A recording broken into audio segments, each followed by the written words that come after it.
This is Reza. Um, Good morning, everyone. My name is Samantha Isaac, and on behalf of the Southern African Liaison Office, I'd like to welcome you all to today's public multi-stakeholder dialogue titled Youth Perspectives on Human Rights, Social Cohesion, and Democratic Inclusion in South Africa. We're grateful to all our speakers and participants for joining us for what promises to be an important and timely discussion. Before we begin, just a few technical notes. Today's meeting is public, so it will be recorded, and the recording will be available on SALO's YouTube channel post dialogue. In terms of the procedure for today's meeting, Debucho spoke a little bit about that, but we will begin with inputs from our invited speakers. Following these presentations, we'll open the floor for discussion, engagement, comments, or questions from participants. We encourage robust but respectful engagement throughout the session and hope that the discussion will provide an opportunity to exchange perspectives and identify areas of common concern. Today's dialogue builds on the discussions that emerged from our previous engagement on youth perspectives, on human rights, social cohesion, and democracy in South Africa. While that discussion focused primarily on youth political formations and their perspectives on these issues, today's dialogue seeks to broaden the conversation by bringing a wider range of stakeholders, including civil society organizations, labor representatives, human rights advocates, student movements, and youth formations. Most importantly, the dialogue takes place at an important moment in South Africa's history as we approach the 50th anniversary of the June 16, 1976 Soweto uprising. The actions of the young people who took to the streets in defense of their rights, dignity, and future remain one of the defining moments in our country's democratic journey. Their legacy serves as a reminder of the critical role that young people have played and continue to play in shaping South Africa's social, political, and democratic development. At the same time, contemporary South Africa continues to grapple with complex challenges relating to unemployment, inequality, social cohesion, migration, democratic participation, and access to rights. Questions concerning the protection of vulnerable and marginalized communities, including migrants, human rights defenders, and other groups facing exclusion, remain important aspects of our national conversation. It is within this context that SALO has convened today's dialogue. The aim is not necessarily to arrive at agreements on every issue, but rather to create a platform for meaningful engagement across different perspectives, experiences, and constituencies. Through dialogue, we hope to contribute to a deeper understanding of the challenges facing young people and society more broadly, while exploring opportunities for cooperation and collective action. I will not take up any more of your time. I will hand over to my colleague Debucho, who will also be chairing today's session. Thank you. Thank you very much, Samantha, for those opening remarks and for setting the scene for today's discussion.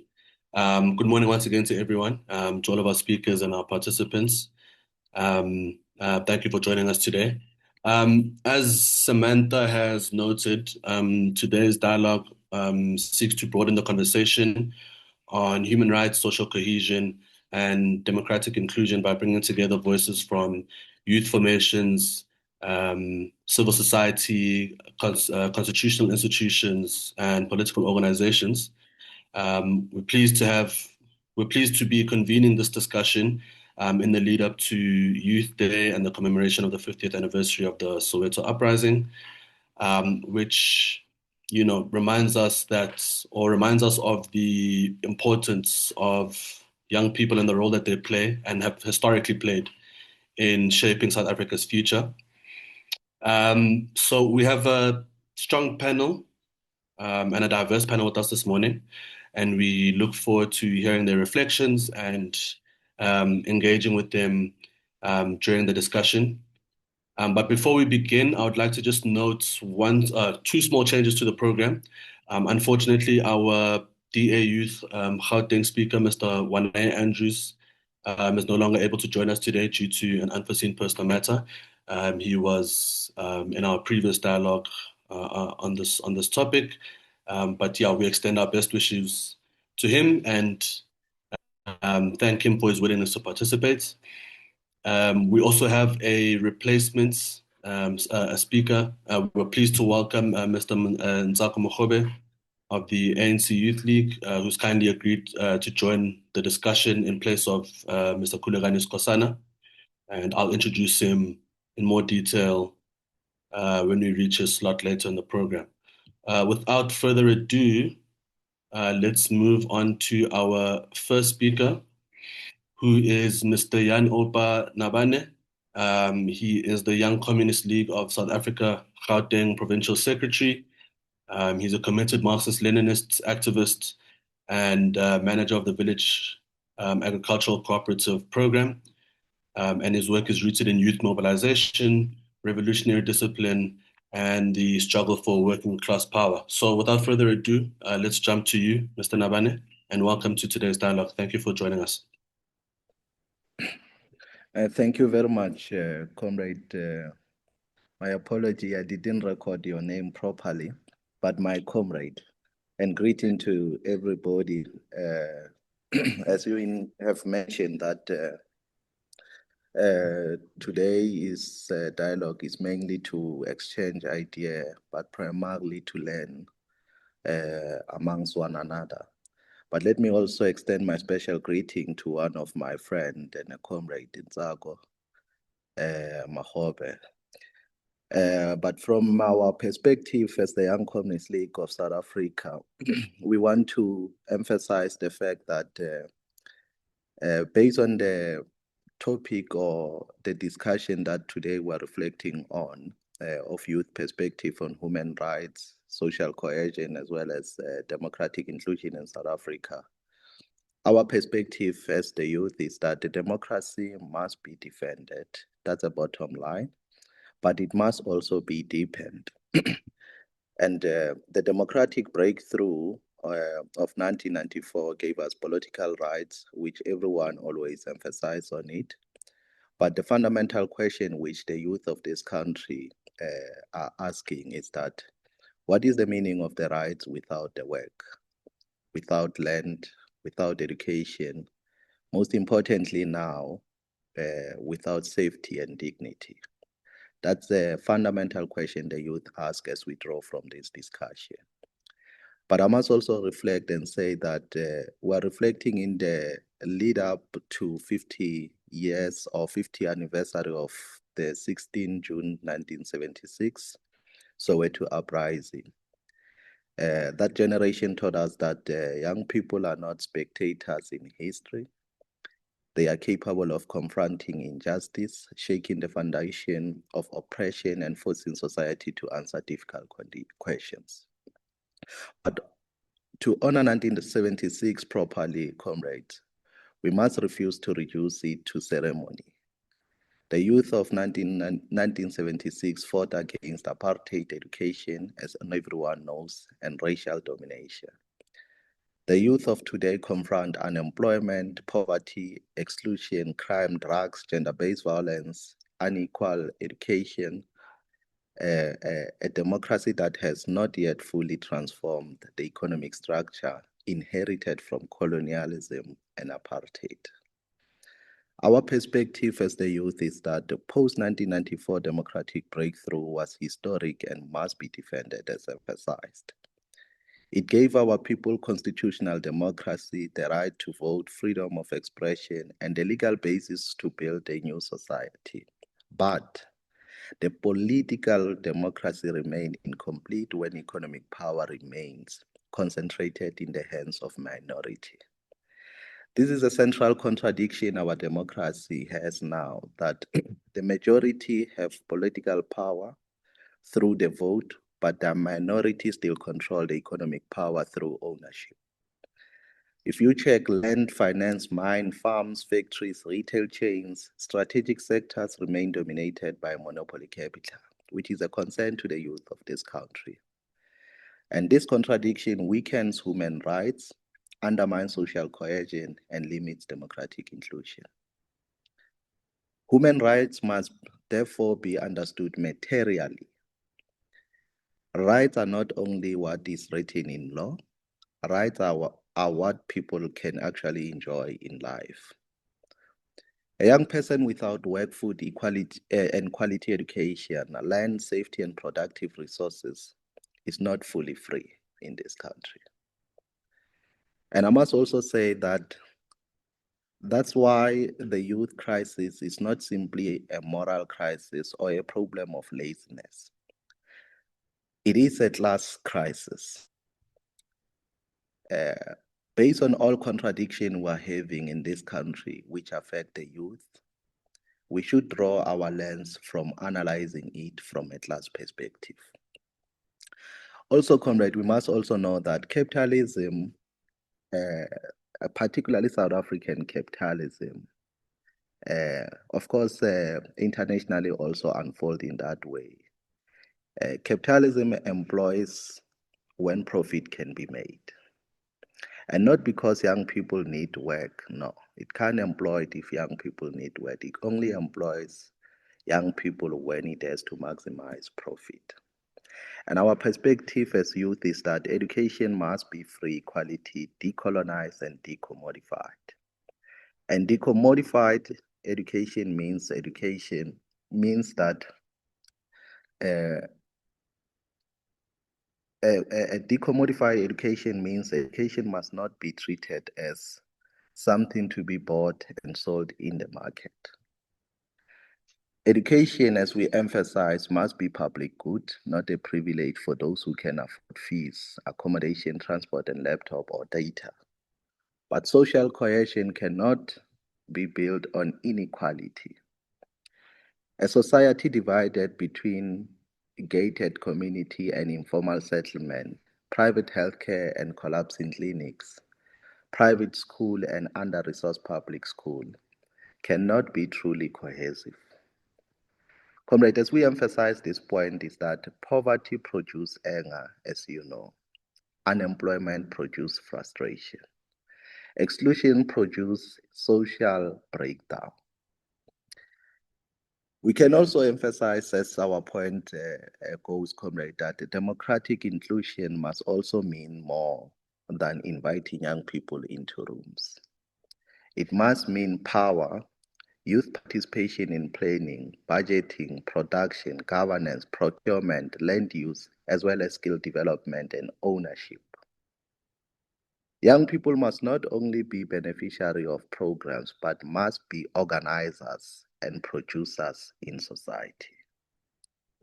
As we are about to conclude our reflection, comrade, we must also emphasize that the current political moment, including coalition, your GNU politics, reflect the crisis of confidence in the post-1994 settlement. But no allied arrangement will resolve the youth question if it avoids the class character of economy. You can also know that a GNU that protects market but fail to protect workers will not answer young people. You know, drawing from our ideological perspective as the Young Communist League, Marxism-Leninism, I must also emphasize that the state must be contested by young people, of course, and used as an instrument of transformation. It must direct development, build local production, expand public services, support cooperative, industrialized community, and redistribute resources towards the working class of this country and the poor. And I must also emphasize that our task as the youth is clear, very, very clear, is to defend democracy, but deepen it through economic transformation, build unity, but build it on justice. We must defend human rights, but connect the work, land, education, safety, and dignity, and as well as the ownership. The youth must not be spectators in South African democracy. We must be organizers of society, defend all the poor, build unity, and fight for socialism as South African progressive revolutionary organization want to achieve as an ultimate stage of economy. Thanks, comrades.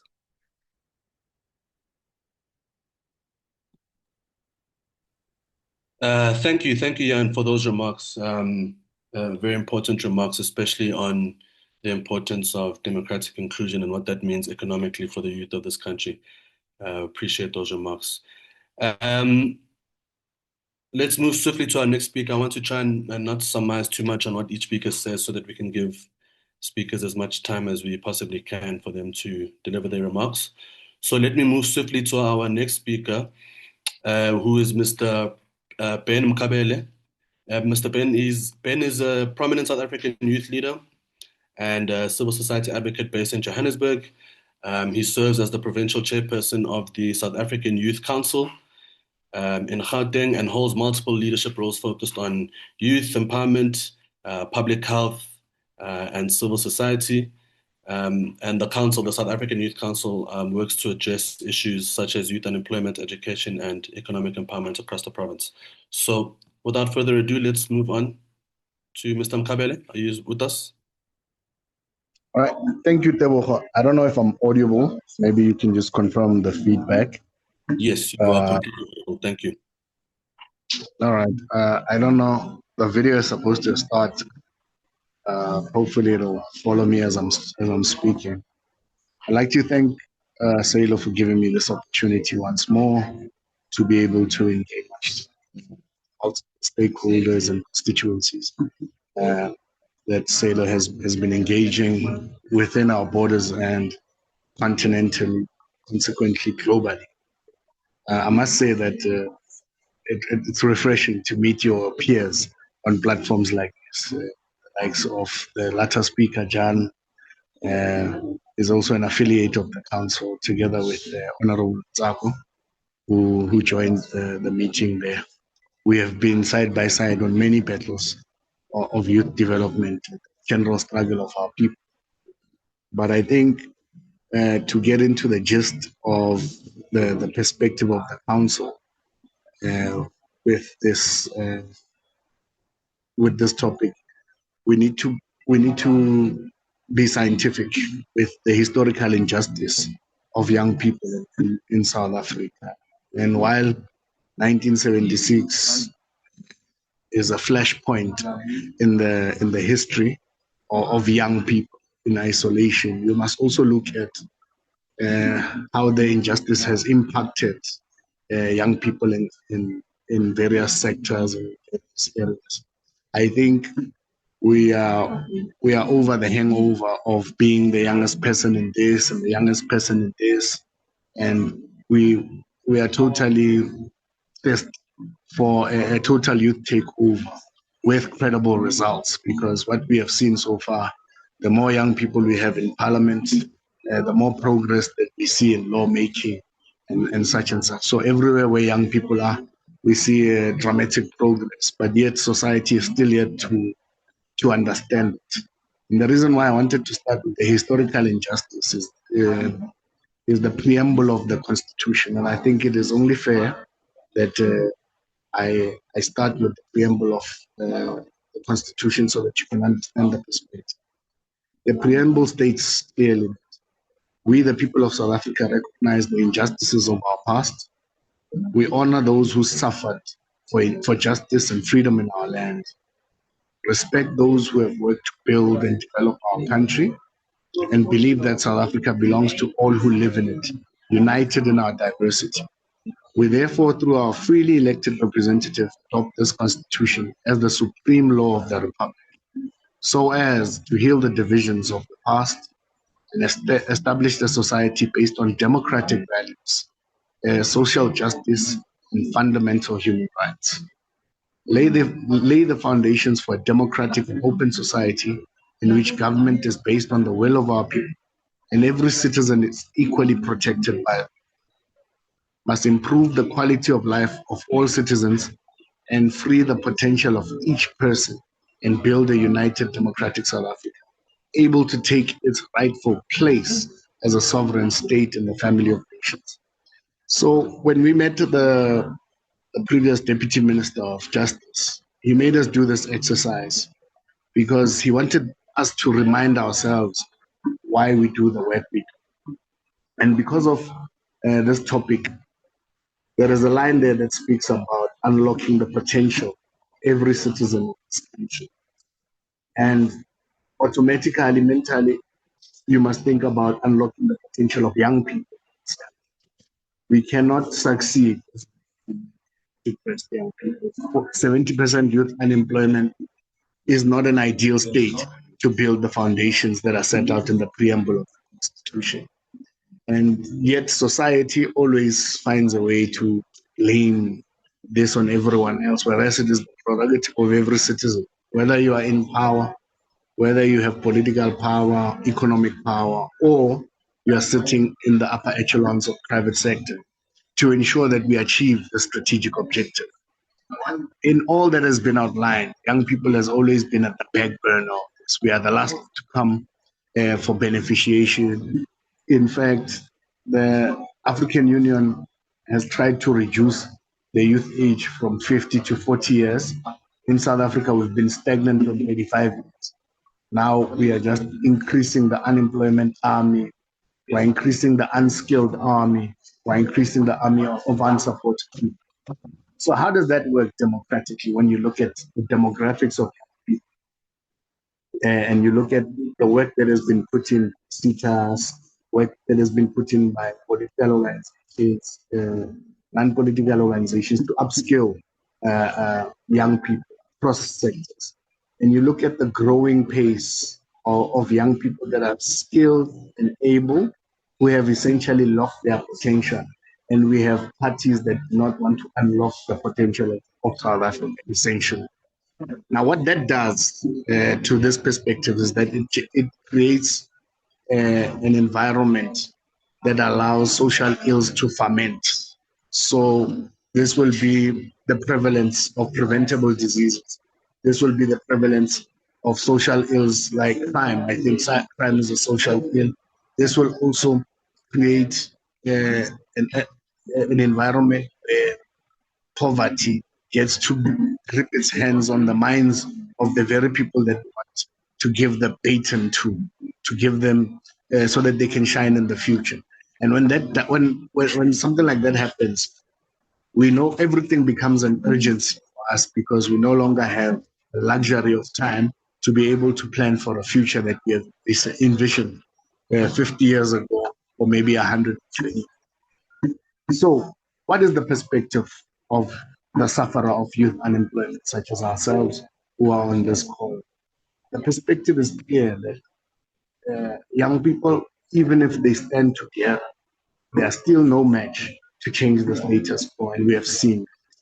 So the perspective and mandate for every young person is clear. It's echoed in every political lecture. Apolitical and political organizations speak the same tune, that young people must now be at the center of power. This means that young people need to find themselves closer to the leaders of power, be it in the private sector. If you're a teacher, you need to aspire to become the principal. If you're a cleaner, you need to aspire to become the manager of cleaning.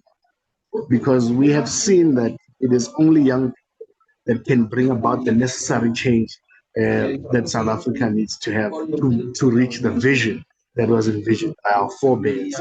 So this mandate has been clear throughout the political spectrum, including in the medical field. We've seen young people doing wonders. Whenever young people are given positions of responsibility, they always excel. And this is a culture that we think will contribute to the democratic dispensation of our country and will better serve the future democratic country if we can put these young people so. And this will not happen without resistance. Whether you're in the office, whether you are even on the playing field, we are even seeing that ageism is having its way even in places such as sports. We are unable to find the youth demographic dominating in sports that are tailor-made for young people, so to speak. So this is a call to arms to say young people need to arm themselves with the necessary education. Young people also need to arm themselves with the necessary peer support, which has been missing in our war against poverty and unemployment. We have not had the cohesion necessary for us to at least reach milestones in the struggle of young people, because young people have not been united. In spite of them saying that they are fighting about the same thing, they have not seen themselves united amongst themselves. And this is caused mainly by the socio-economic situation that we find ourselves in.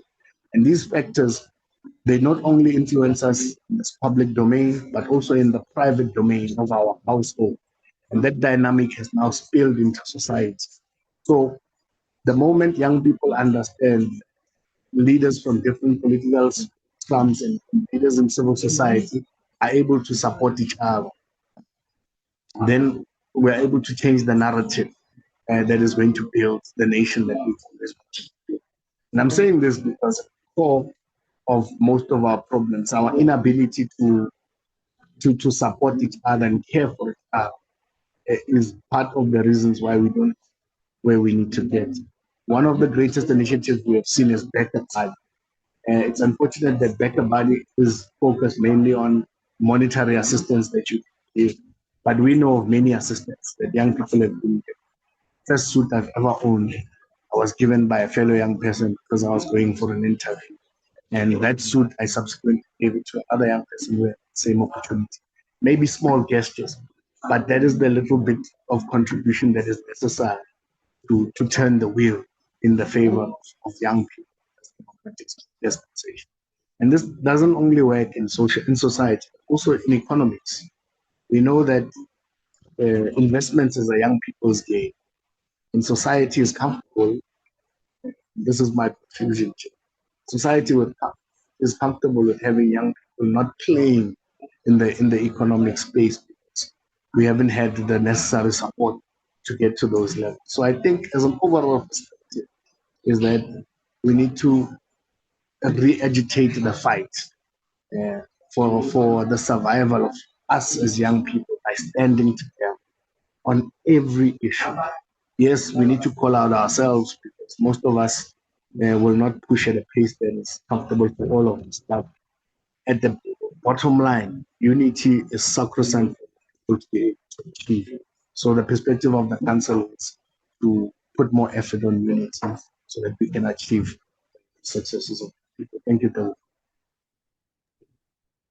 Thank you very much, Ben, for those poignant remarks, especially on the plight of youth unemployment in this country and the lack of access to opportunities for young people.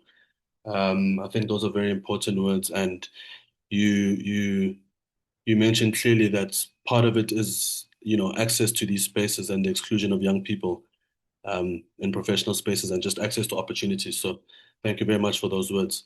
Let me move swiftly to our next speaker, Khomotso Molapo.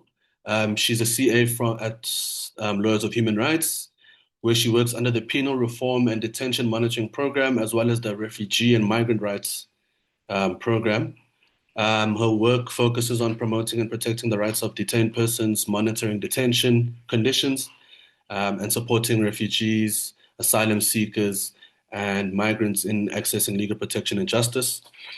She's also a Master's of Law candidate in labor law with a strong interest in human rights and dignity and access to justice for vulnerable communities. Thank you very much for joining us, and you may proceed.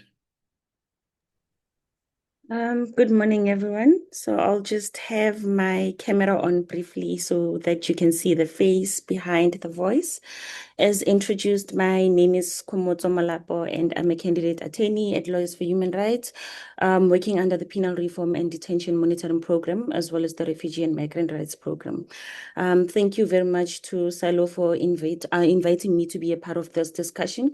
And it is a real honor to share my insights with you, especially as we reflect in the lead up to the 50th anniversary of the 16 June 1976 uprising.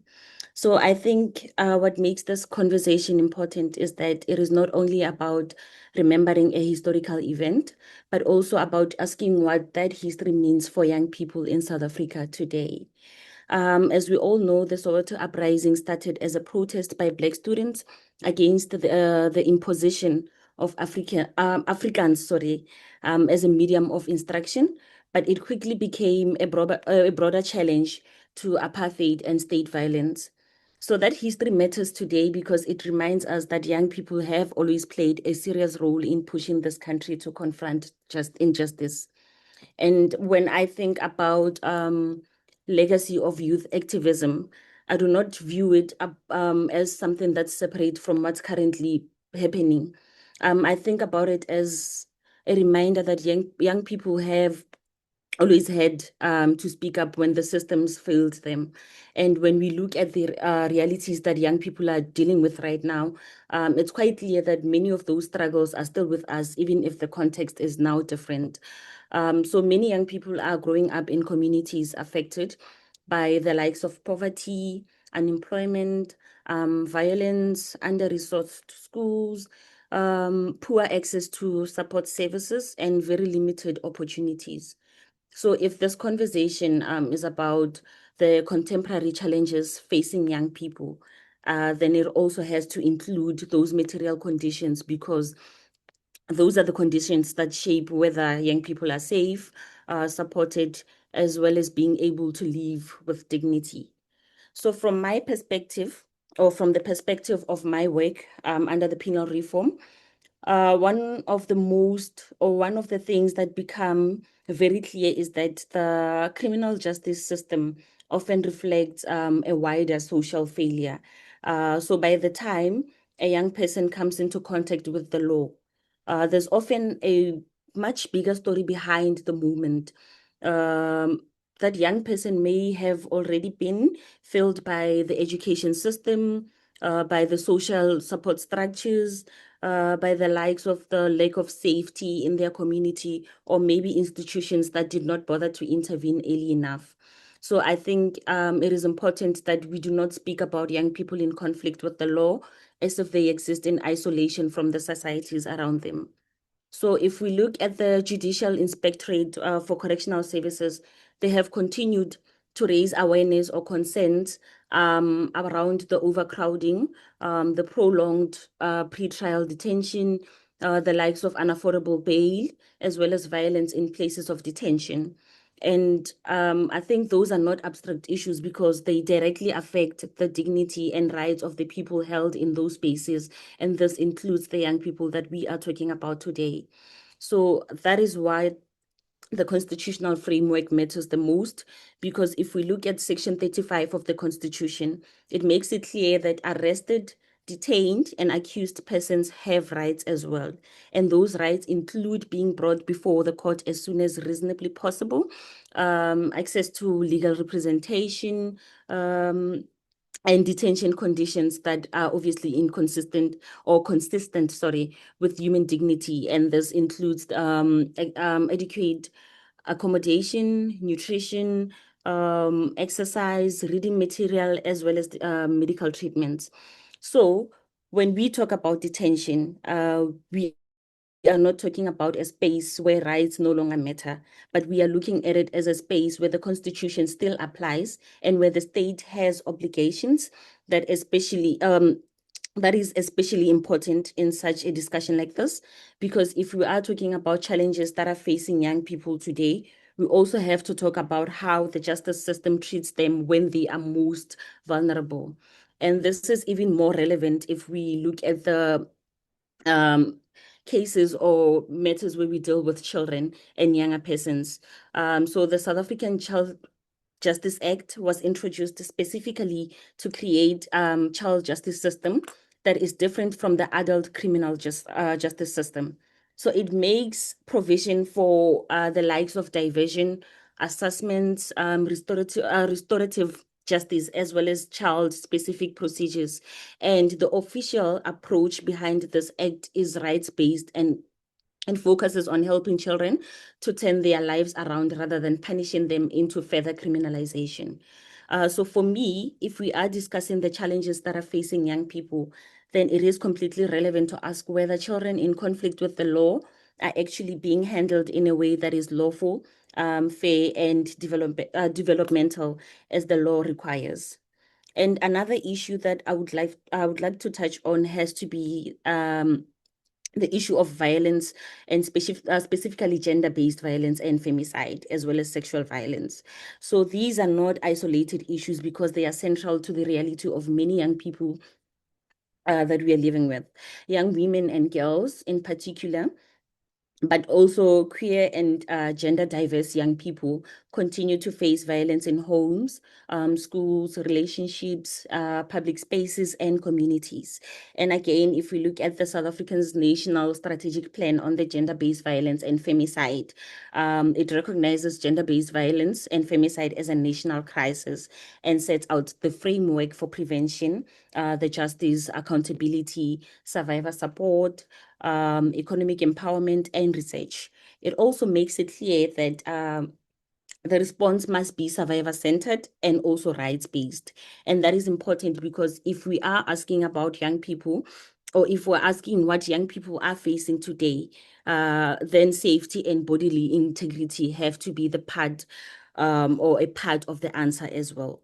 And I think it is important to say plainly that there's a strong connection between these issues and the theme of this dialogue. Because if we are reflecting on the legacy of youth activism, then we are reflecting on young people demanding dignity as well as equality and recognition. So the same concerns that come up today when young people are living with violence, with institutional neglect, or with systems that respond too late, or they don't respond at all. So if a young person cannot move through schools, home, transport, and community life in safety, then that is a youth issue. If a young person is criminalized without meaningful support or early intervention, that is also a youth issue. So if a young survivor of violence struggles to access justice or even to be believed, that is also a youth issue. And I think it is important that we name these things directly and not treat them as separate from this discussion as a whole. And at the same time, I do not think that we should speak about young people only as vulnerable or only as people in need of rescue, because the history of 16 June reminds us that young people are also organizers, they are leaders, and they are also agents of change. And that is still true today because young people continue to mobilize around education, around the issues of gender justice, community safety, around economic exclusion, and the broader human rights concerns. So part of honoring this legacy of youth activism is not only about protecting young people from harm. It is also about listening to them, taking their views seriously, and making sure that they become a part of shaping the systems that affect their lives as well. So we cannot then celebrate youth activism as history, then ignore young people when they're speaking in the present. So I think the real question for us as we approach this anniversary should be whether we are willing to move beyond commemoration and ask what accountability then looks like. Are young people actually safer? Are they being treated with dignity by state institutions? Are children in conflict with the law being diverted and supported where appropriate?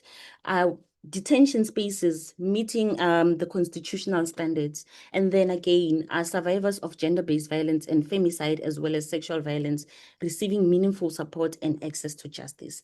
I think those are the kind of questions that this theme should push us to ask, because they speak directly to the gap between what freedom promises as well as what many young people actually experience in reality.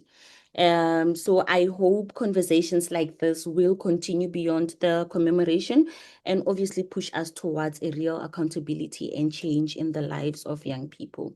Again, thank you so much for the platform. And I know I finished way too early, but yeah, thank you so much for allowing me to contribute to this very important discussion. I appreciate it. No. Thank you very much. That was actually perfectly on time. Thank you very much for those remarks, and for laying out all of those important questions, at the end of your address as it relates to young people in this country and, their position in this country as it relates to the state institutions and the support that they get from state institutions. Very important legal dynamics that you laid out there, as well as the gendered aspect that you brought to the table. I think all of those aspects of your address were extremely important. So thank you very much for that, and thank you for the work that you at Lawyers for Human Rights do for those who are disenfranchised in the country. Thank you very much for that. So let me move on to our next speaker. And I think he is our final speaker of the non-partisan speakers. He's been on our platforms before, and we welcome him back to this session and thank him for being here. And that is Commissioner Aseza Arthur Gungubele. He is a commissioner of the Southern African Human Rights Commission and has extensive experience in public service across various government sectors, particularly within the supply chain and finance division. His public service journey also includes key roles at the Western Cape Education Department, B2 municipality, where he served as manager in the deputy mayor and mayor's offices, as well as performance manager overseeing both institutional and individual performance. And as commissioner, he's responsible for 3 critical focus areas, which are migration, climate justice, and human settlements, where he contributes to advocate for human rights and social justice. Commissioner Gungubele also has a strong background in youth activism and leadership. Throughout his student years and political involvement, he has held important positions, including District Secretary of the Eden District Youth Council and Provincial Organizer for Youth in Agriculture, Rural Development. So thank you very much again for joining us, and it's a pleasure to have you, and whenever you are ready. Thank you very much, Chair Tebogo. Good morning once again to you and the participant. I'll just switch on my camera for a minute so that people can see the face so that we don't pass each other on the streets. So if you allow me just to switch off the camera just for the purpose of the audio. Yes, the Chair Tebogo, representative of the Southern African Liaison Office, youth leaders, representative of the civil society organization, distinguished guests, fellow panelists, ladies and gentlemen, good morning. Allow me first and foremost to wish our national team, Bafana Bafana, they will be playing tonight with Mexico in the World Cup, and of course, also commemorate, also salute the generation of 1976 that have sacrificed their lives so that we can enjoy the freedom that we have today. Allow me to begin by thanking the Southern African Liaison Office for convening this important dialogue and for inviting the South African Human Rights Commission to contribute what is both a timely and necessary national conversation. The Commission welcomes this initiative that creates opportunities for engagement across political, social, and generational divides. At a time when the public discourse is increasingly characterized by polarization, mistrust, social fragmentation, platforms such as this one remind us that dialogue remains one of the most powerful tools for strengthening democracy and building social cohesion. The themes before us today, human rights, democratic inclusion, migration, and social cohesion are deeply interconnected. They are not abstract concepts. They speak directly to lived experience of millions of South Africans, particularly the young people who continue to navigate the realities of unemployment, poverty, inequality, exclusion, and uncertainty about the future. The current human rights landscape. The South African constitutional democracy remains one of the country's greatest achievements. Our constitution provides a robust framework for the protection of human rights, dignity, equality, and freedom, and establishes constitutions tasked with supporting and strengthening constitutional democracy. Yet the Commission continues to observe significant challenges in the enjoyment and the realization of human rights. Persistent poverty, unemployment, and inequality continue to undermine the rights and the dignity of many South Africans. Access to healthcare, education, housing, social security, and other socio-economic rights remains uneven. Gender-based violence continues to threaten the safety and dignity of women and children. Communities across the country continue to experience service delivery challenges, while many young people feel increasingly excluded from meaningful economic participation. At the same time, we are witnessing growing tensions related to migration, citizenship, and belonging. Public debates around these issues have become increasingly polarized, often shaped by misinformation and disinformation, fear and frustration rather than evidence-based engagement. The Commission recognizes that many communities have legitimate concerns regarding unemployment, crime, service delivery, pressure, and governance challenges. These concerns deserve serious attention and effective response from the state. However, we must also be clear that frustration with social and economic conditions can never justify discrimination, hate speech, violence, or exclusion of vulnerable groups. Human rights are universal and indivisible. The protection of persons' rights should never be viewed as a threat to the rights of others. Now, Chair, moving to migration and social cohesion and human rights.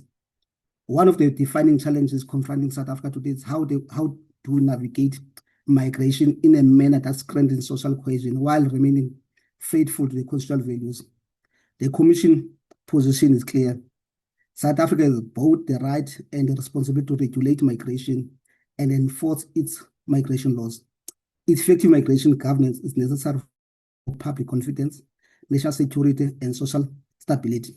At the same time, all persons within South Africa are entitled to protection from violence, discrimination, exclusion, and arbitrary treatment.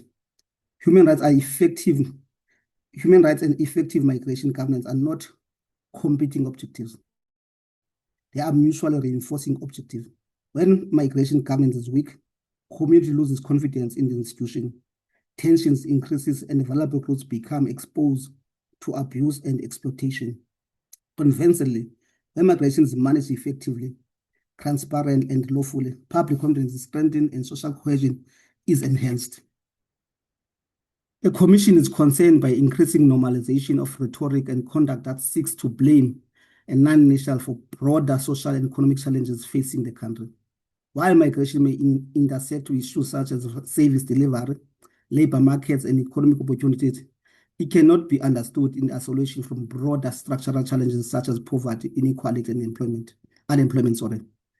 If South Africa is to build a cohesive society, we must resist the narrative that divides communities and instead promote approaches grounded in constitutional values and evidence and mutual respect. The role of young people in strengthening democracy. The young people occupy a unique and critical position within South African democracy. Throughout our history, young people have been at the forefront of struggle for justice, equality, and social transformation.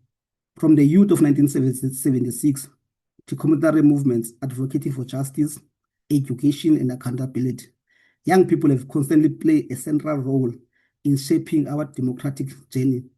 Today, that responsibility remains as important as ever. Young people are not merely beneficiaries of democracy. They are active participants in its development and protection. They have the ability to shape public discourse, challenge discrimination, promote inclusion, and strengthen social cohesion within their communities. In an era increasingly influenced by social media, digital communication, young people also play an important role in combating misinformation, disinformation, and promoting an informed and constructive and evidence-based dialogue.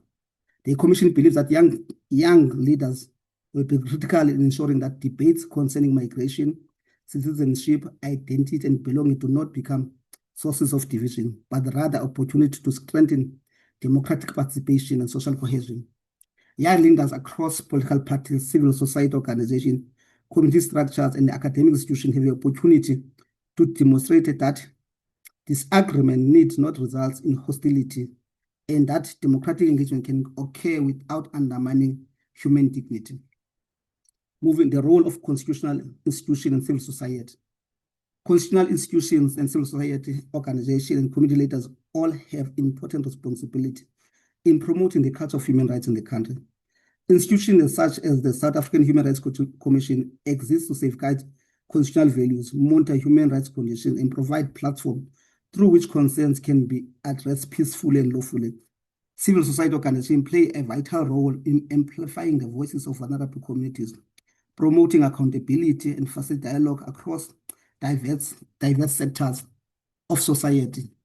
However, the responsibility for building a human rights culture cannot be delegated solely to institutions. It requires active participation from all sectors of the society. Democracy is strong when citizens understand both their rights and their responsibilities. It flourishes when differences are managed through dialogue rather than conflict, and when constitutional values guide public discourse and decision-making. Building a more inclusive South Africa. If South Africa is to realize the promise of its constitution, we must continue building society in which all people feel included, valued, and able to participate meaningfully in public life. This requires institutions that are effective and accountable. It requires economic opportunities that allow young people to participate fully in society. It requires evidence-based policies that are responsive to the community concerns. It requires leadership that promotes unity rather than division. And it requires collective commitment to human dignity, equality, and social justice. Most important, it requires sustainable dialogue across communities, generations, and political perspective. In conclusion, Chair, as we engage here today, I encourage all participants to approach this discussion with openness, empathy, and commitment for constructive engagement. The challenges confronting South Africa are complex, and there are not simple solutions. However, our constitution provides a framework through which we can navigate these challenges while remaining committed to human dignity, equality, and freedom and justice. The Commission remains convinced that social cohesion, democratic inclusion, and human rights protection are not separate objectives. They are mutual reinforcement pillars of stable, democratic, and prosperous society. Young people have a critical role to play in advancing this vision. By promoting dialogue, defending constitutional values, and fostering inclusive communities, they can help build South Africa that is more united, more just, and more resilient. I thank you, Chairperson. Thank you very much, Commissioner, for that rounded address and for giving us the constitutional aspects of today's topic. I think you've made important points there, especially as it relates to the rights and responsibilities that those who envision a united and democratic South Africa should take on. So thank you very much for that, for those remarks. I will now move on to our fifth speaker from the ANC Youth League. They were unfortunately unable to join us in our previous discussion, but they have graced us with their presence today. Our next speaker is Mr. Nsako Kevin Mogobe from the ANC National ANC Youth League. He is a passionate advocate for youth development and a seasoned political leader, currently serving as the Deputy Chief Whip in the Gauteng Legislature. He also plays a significant role as a chairperson of the ANC Youth League in Gauteng, as a provincial chairperson of the ANC Youth League in Gauteng. His leadership journey spans over a decade of dedicated service, particularly in the ANC Youth League, and various community organizations, where he has focused on empowering youth, policy development, and conflict resolution. He's also held numerous positions of influence, including serving as a community and youth liaison officer at SALO, formerly. He was with us, where he worked on initiatives related to conflict resolution, policy implementation, and capacity building. He then served as a youth practitioner, as a head of local and international relations at the Office of the Executive Mayor. And he has consistently prioritized youth empowerment and the growth of communities, striving to create opportunities for future generations through his political and community roles. So thank you very much, Nsako, for joining us. You may proceed. I hope we still have you with us. No, thank you so much, Teboho. It's nice to be back in this platform. Special greetings to SALO, Joan, and of course everyone else. I think they were your bed was a bit smaller the last time when I left. Yes, it was. No, thank you so much. Let me greet leaders and youth activists on the platform, guests on the panel.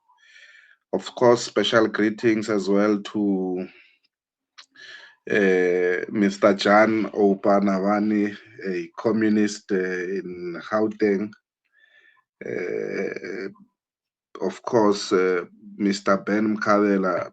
It's interesting. Ben is my former classmate, so I feel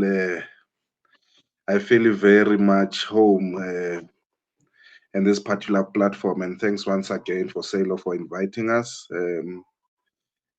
I think that you would know that listening to many other speakers, that you would know that it looks like the current generation of young people, we definitely know what really is our challenges, and of course can provide solutions so that we're able to resolve the current blockages of young people rising. I think that you will then they will check as to the commonality of the issues that we're raising. And of course, this clearly tells you if the youth is united in terms of purpose, it can demonstrate that when we're organized, conscious, and determined, we'll then be able to possess the power that is needed to make the necessary change that we need to inject in the socio-economic conditions of our country, turn them to be able to address the needs of young people. I'll then just note that, of course, this dialogue, we have it just on approaching in 5 days from now, the 50th anniversary of June 16, Soweto Uprising. And of course, as we commemorate this 50 years anniversary or this historic events, we must resist the temptation to reduce June 16 to a ceremonial occasion marked by speeches and wrestling. The true significance of the uprising lies in its enduring political lessons. The generation of 1976 teaches us that young people are not passive recipients of history, but active makers of history. They teach us that the rights are never simply granted from above, but won through struggles. They teach us that democratic progress depends upon the willingness of each generation to confront the challenges of its own time, courage and clarity and conviction. So, meaning is that the point I was raising, if the youth of today were united in terms of purpose, forget our political alignments, and ensure that we continue that we challenge those who are on the table or the current status quo, will then be able to achieve what we need to achieve. The Youth League believes that the struggle of our generation is inseparable from the struggle of those who came before us. While the legal architect of apartheid has been dismantled and democracy has been established, many of the structural inequalities that defined apartheid continue to shape the lives of millions of young South Africans. We continue to confront some of the highest levels of youth unemployment in the world. We continue to witness persistent poverty, deepening inequality, spatial exclusion, inadequate access to economic opportunities, and growing social despair amongst young people. These realities demand that we approach the questions of human rights not only at the lens of civil and political freedom, but also through the lens of social and economic justice. And for us, this is important as the Youth League, that's why we've declared ourselves as economic freedom and social change now frontline soldier. The Youth League has always maintained that human rights cannot be separated from the material conditions of the people. Freedom of expression means little to a young person trapped in unemployment. The right to dignity becomes difficult to realize when communities remain characterized by poverty. Democratic participation cannot flourish when millions of young people feel disconnected from the economic activities and opportunities and excluded from meaningful participation in society. The struggle for human rights therefore remains inseparable from the struggle for economic transformation, social justice, and complete emancipation of our people. The National Democratic Revolution that we fight for remains the most important instrument through this historic task can be advanced. The question before us today is how young people or young political leaders can contribute to advancing human rights, democratic participation, and social cohesion in contemporary South Africa. The answer begins with leadership. Young political leaders have a responsibility to provide direction during periods of uncertainty and social cohesion. We must reject politics of division, hatred, scapegoating, and we must reject the temptation to exploit people's frustrations for narrow political gain. Instead, we must build a culture of democratic engagement, constructive dialogue, and progressive activism that empowers young people to become agents of positive change within their communities and society at large. This responsibility becomes particularly important when discussing migration, citizenship, and social cohesion. Across the world, economic uncertainty and social instability have created fertile conditions for xenophobia, intolerance, and exclusionary politics. South Africa has not been immune to these challenges.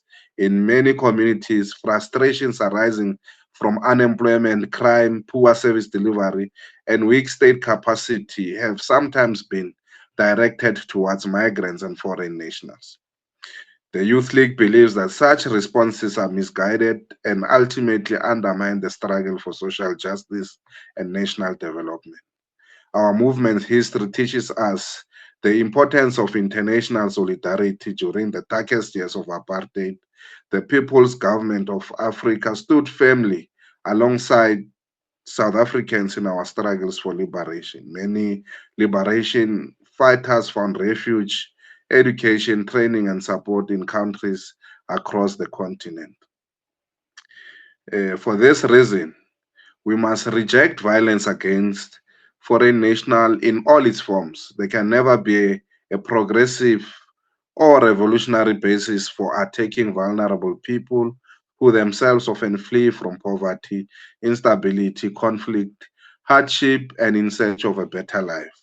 But at the same time, genuine social cohesion requires honesty. It is not enough to condemn violence without addressing the underlying social economic conditions that contribute to frustration and insecurity within communities.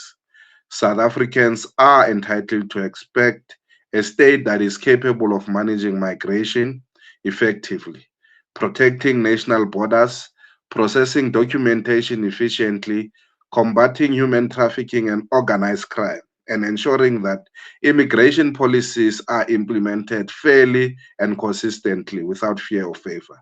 A failure of governance in these areas creates uncertainty, weakens public confidence, and provides opportunities for opportunistic political actors to spread misinformation and division.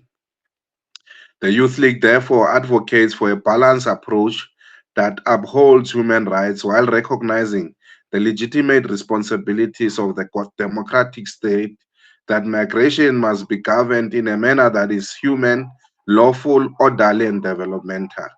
Human rights and effective migration management are not contradictory objectives. A capable state should be able to protect the dignity of migrants and refugees while simultaneously safeguarding the interest of its own citizens and maintaining public confidence in the immigration system.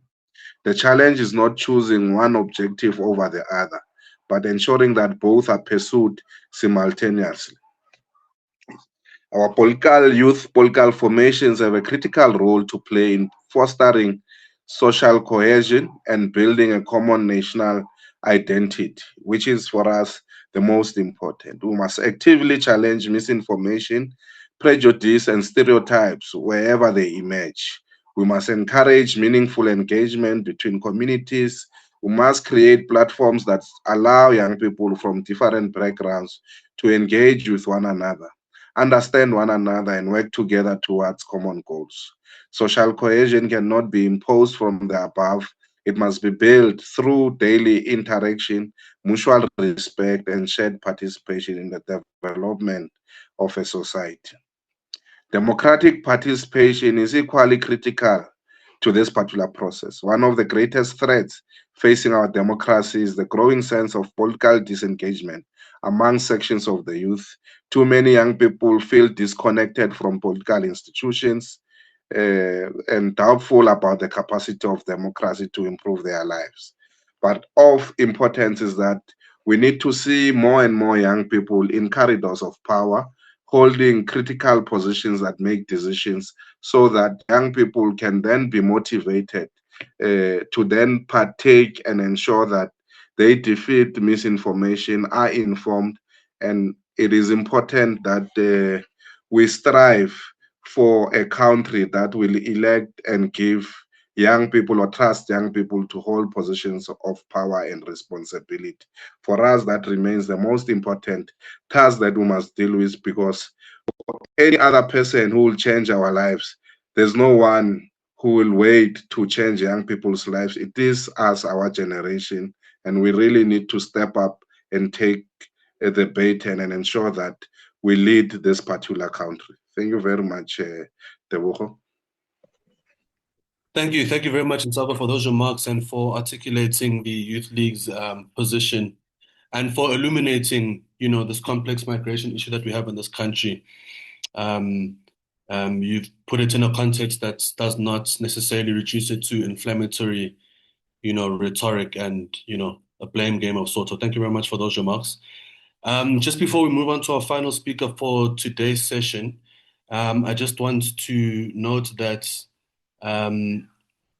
although we did invite all of the youth political party formations, and they were present, most of them were present in our meeting before. Today's session was to give a more rounded point of view from, those who might not necessarily all be affiliated. So thank you very much to all of the other speakers who have given their contributions. But without further ado, let me move on to our final speaker, who is Mr. Caden Argyle. He is the National Youth Organization for the Good Party.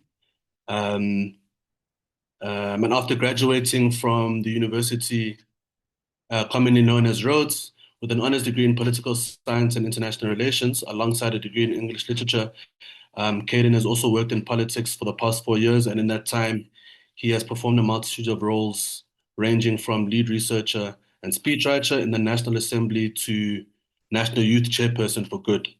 Having lived in 4 provinces, he also has a deep-rooted passion for South Africa and hopes that his expertise in environmental, water, and youth sectors can lead to substantive change in the future. So thank you very much, Caden, for joining us, and you may proceed.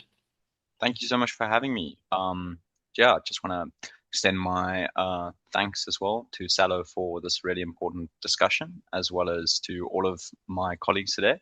Been some very interesting, not only speeches, but also just facts. I think that's one of the best things about these dialogues, the kind of things that you learn. And for my introduction, I'd like to start on that. Last year, I attended the National Dialogue, or the talk shop, as lots of people said. And while not a lot of materialization of plans has come from that, one thing that I had to note, which I found incredibly inspiring, was it is very rare in this country for youth to be put in the same room, especially youth that are invested in the country, invested in its upbringing and its upscaling as well. And the National Dialogue and dialogues like this just show that there's an absolute need and necessity for more youth voices, and not just in Youth Month or not for Youth Day or anything like that, but consistently throughout the year and consistently throughout all of the aspects of South African government. I would encourage anyone here today to please network with me, to network with each other, because one of the most common complaints that you see when it comes to youth employment within the country is the fact that so many youth do not have a network of people that they can rely on when it comes to job opportunities, when it comes to skills training, even when it comes to discussing things like CVs or interviews approaches.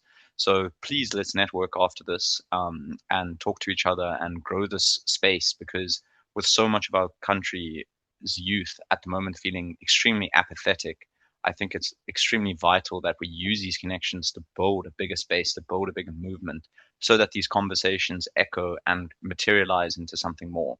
So reach out. I'll be reaching out as well. And then secondly, I'd like to, it's been touched on today. It's always the toughest aspect of being the last speaker. There's a lot of points that you'd like to talk about, but sadly, a lot of them will probably fall into repetition. So I do apologize. But if we go into the history of the country, and especially youth, with this 50-year anniversary of the 1976 Soweto uprisings, I'd like to talk about two specific watershed moments when it comes to youth activism. First is the obvious, which is this 1976 youth uprising against the discrimination of African languages and the forceful nature of the colonization language being put into any form of education. And then the second one was the Fees Must Fall movement that happened years ago, which became about specifically the exclusion of students when it came to fees and university and access to higher education. And we've touched on that today, and I've noted it throughout various speakers today, that the key words when it comes to youth in this country is exclusion and inclusion. And now currently we, as a South African society, face the next challenge of that, which is the exclusion and inclusion within the South African job market. And unless there's cohesion within the workspace and the working sector of the country, I think it'll be extremely difficult for South African youth to truly feel like they are part of anything, or to even care about things like political aspects or political positions or human rights, etc., when your own human rights, your own food, your own shelter, your own water is at risk within the country. And until we get this economic margin of the most poor of our country out of this gutter, we're going to continue to be in the space where there's very little youth activism, very little youth conversations, very little youth vote. And that is extremely alarming. And I think if we unpack the data as well, it paints a very interesting story. The last 2022 census shows us that about 33%, and this, remember, is in 2022, so 4 years have changed and it's only grown at this point. 32% of South Africans are under the age of 17. Let's unpack that for a second. That means that nearly a third, over a third by now, of our South Africans are people that haven't even entered the workforce yet. And it's only going to grow, which means that our economic situation within the country is only going to become more dire. So when we talk about that, we got to remember that there's a couple of things that come into play with that. And that is the fact that youth within this country are very skilled at identifying gaps within markets, gaps within social cohesion, and gaps within human rights, and trying to understand that. Because once you've uplived and lived within an experience, it's extremely easy for you to understand the different cases of lives that people have been living throughout the country.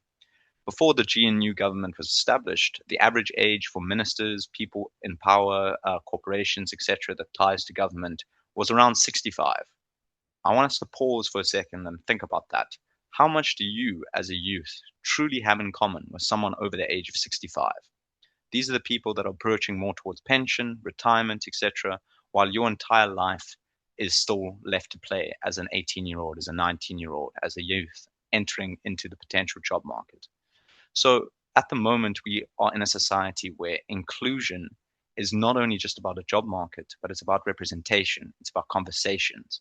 And that's why conversations such as these today, talking about democracy, talking about cohesion, is so vital, because we do not have that representation in other elements, in corporations, in politics, in ministerial positions. So with that in mind, I think we have to start thinking about what does the actual picture of a South African youth look like? Every year, hundreds of thousands of students matriculate. Every year, thousands of students graduate from TVETs and higher education. After that graduation, these thousands of students move into the back of the queue for an already overinflated job market. And this is what we're going to be continuously experiencing over the next couple of years if we don't have youth cohesion, not only within economics, but within actual politics itself, is that there's this bottleneck that occurs where production cannot increase, our economy cannot grow, and skills are no longer developed. And I think a lot of people in the older generation tactically forget the fact that our economy is cyclic, it's connected. If you are someone who's approaching a pension scheme or approaching a pension age, that money directly comes from tax.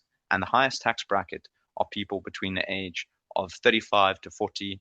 And underneath that is when you start first experiencing tax. So if this next wave of youth enters into this job market and the current unemployment rate, which is skyrocketing every single year by percentage points, and in a decade, more than half of our youth is going to be unemployed continuously.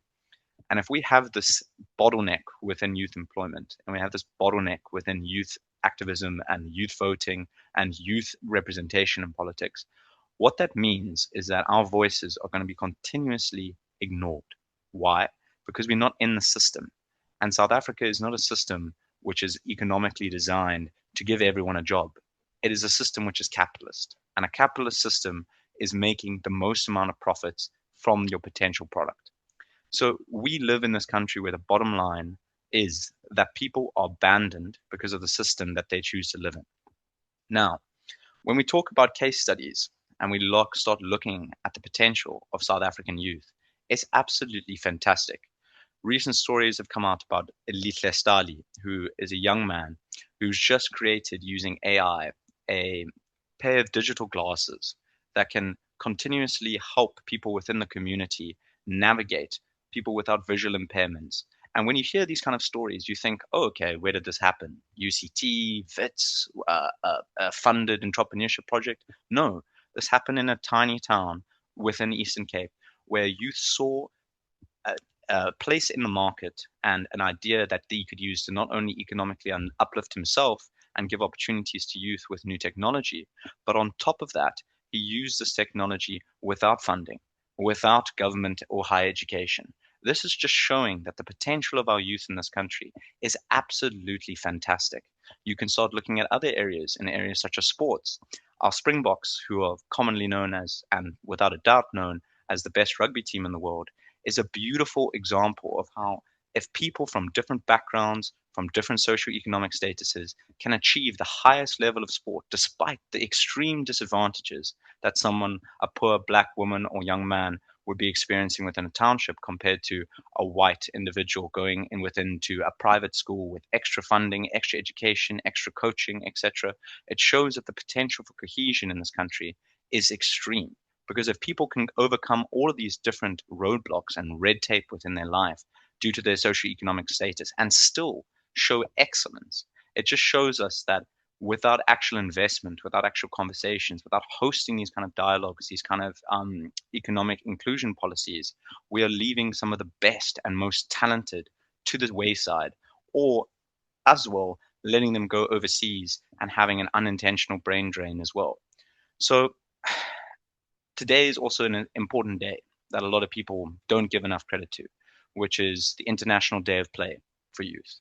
And what this means is UNICEF and the UN globally acknowledge that a child has a right to play. And within this country, so many children don't have the ability to do these kind of things because of their socioeconomic factors at home. You're coming home from school, your parents are working 2 jobs or haven't come back from your jobs. Therefore, you're looking after your younger siblings, you're doing housework, you're worrying, you might have to drop out of school at a certain point to financially support your parents, to financially support your siblings. And with the socioeconomic factors that we have within this country, as I stated before, we risk complete stagnation and a slip slide when it comes to economic growth.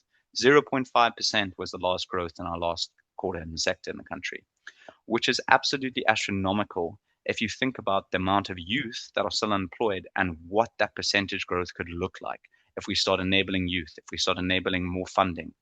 And I think there's a couple of ways that we can do that. There's obviously better initiatives from government, as good. We are firm believers in the aspect and the ability of a basic income grant. It has proven effective in Brazil. It has proven effective in Alaska. It's proven effective in Namibia. And during the last elections ourselves, we created our own basic income grant to test in communities such as Kaimandi or Kailicha.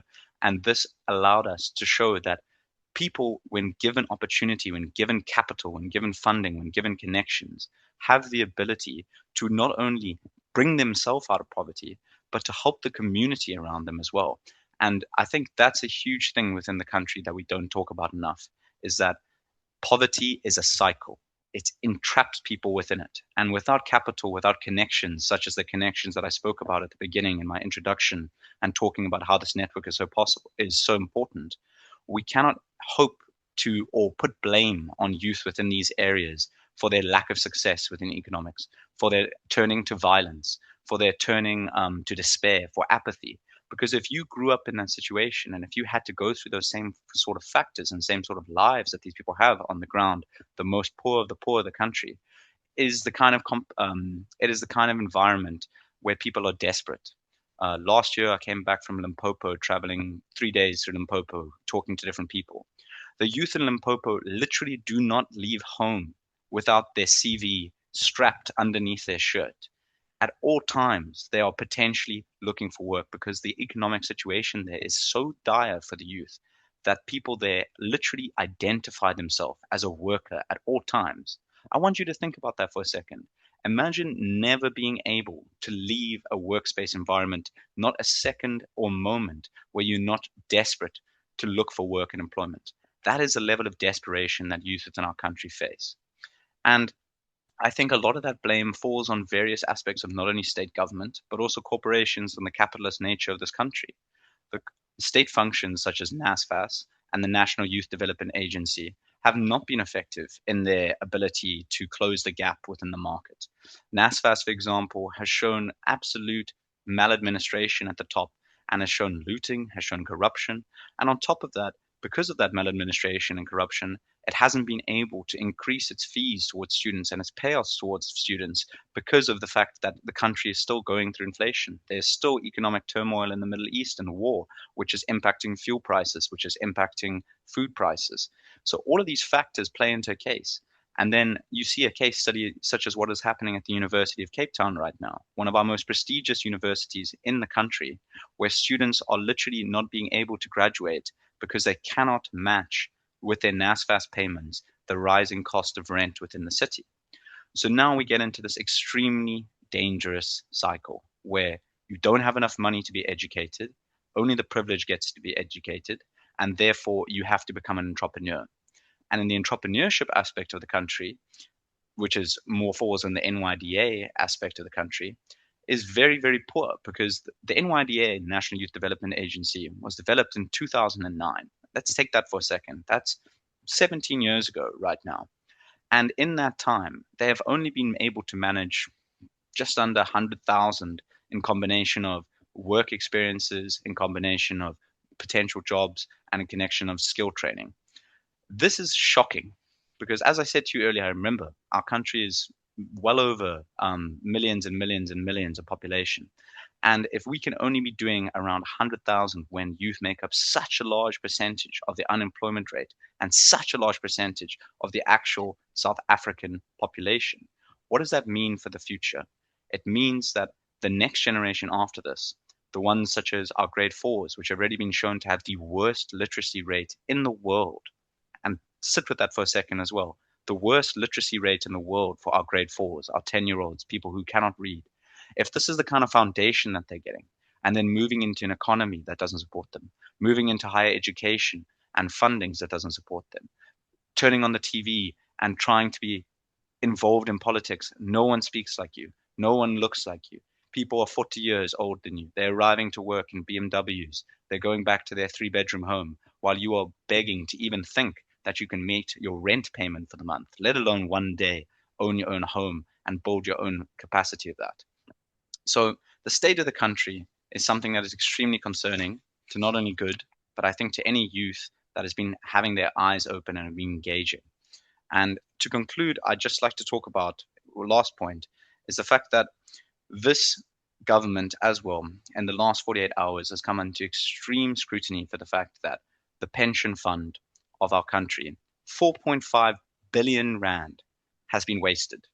15 companies have had that investment taken into them, and not a single one has yielded any returns, meaning that not only are older South Africans at risk, but all of those opportunities that could have come from that 4.5 billion investing into various youth entrepreneurship projects, people like Elihle Stali in Eastern Cape, who's producing new technology, who's doing these kind of things. If we had the capacity of young people within those spaces, the people who are making the control, making the decisions where this money flows, where these people's resources go, where the state's time goes, if we have those people in those positions of power, you are going to be having the ability to see the rapid change with youth in the country and how economically uplifted just opportunity and capital and networks and training experiences can give you.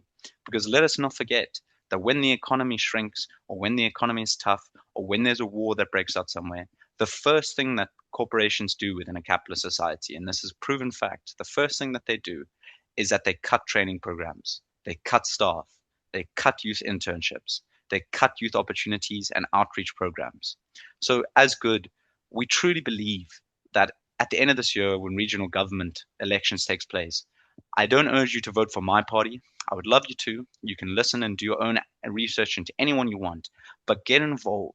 Have an aspect, have an opinion, because when the lights turn off, when the water turns off, and when you can't get a job, that is you being in the government system, whether you like it or not.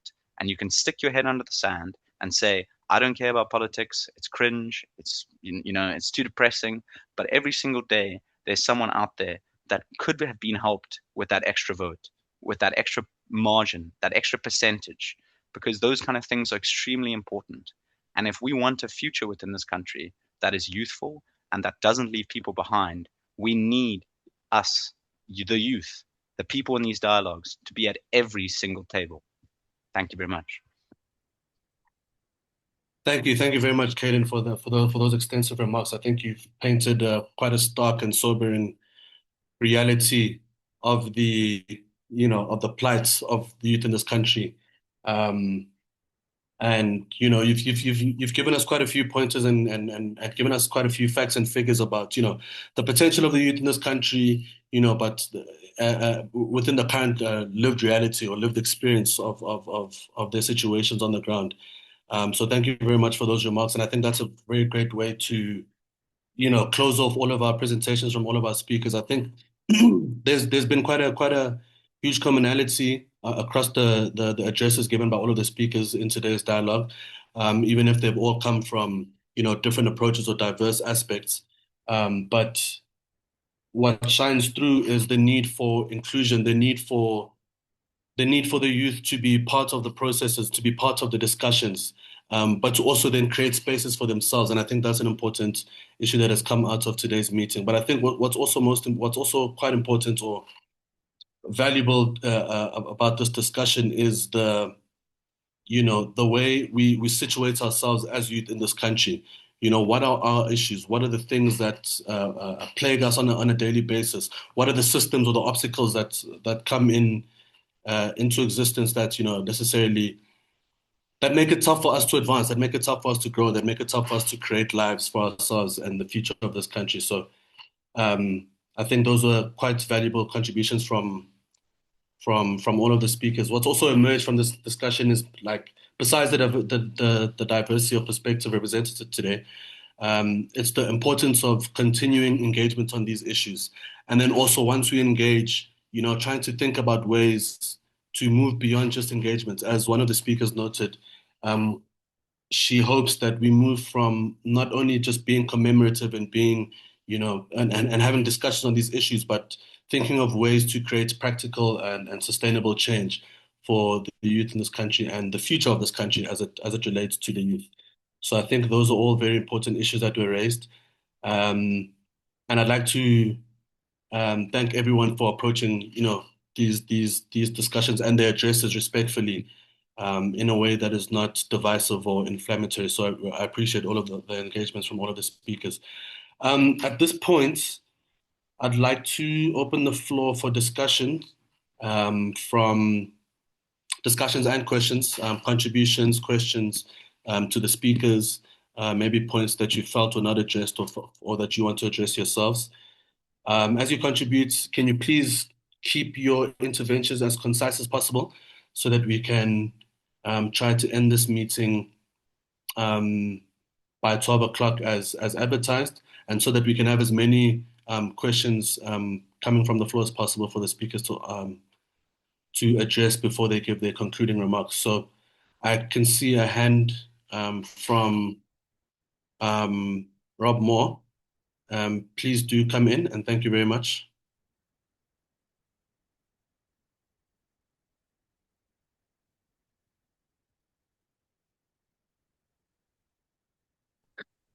Thank you very much, Chair. I really appreciated the contributions to this debate from all the speakers. I'd like to just make a couple of points, related points, which are really, I think, underlining perspectives that have already been delivered this morning. Since 1994, one of the important successes of our country has been how we have grown the participation in higher education. We have a much, much larger proportion of school leavers coming into the universities, into the country now than we certainly did in 1994. And of course, that growth in participation is very, very largely from Black students, very often working class students. The tragedy, though, underlining that victory is the staggering and deeply dismaying figure that of the students who come into the higher education system, something like 45% of them leave the higher education system without a qualification. In other words, at some point they have dropped out or been excluded for one reason or another. And Chair, they are not dropping out because of any lack of academic ability. These people have got into universities because they do have a talent for academic related work.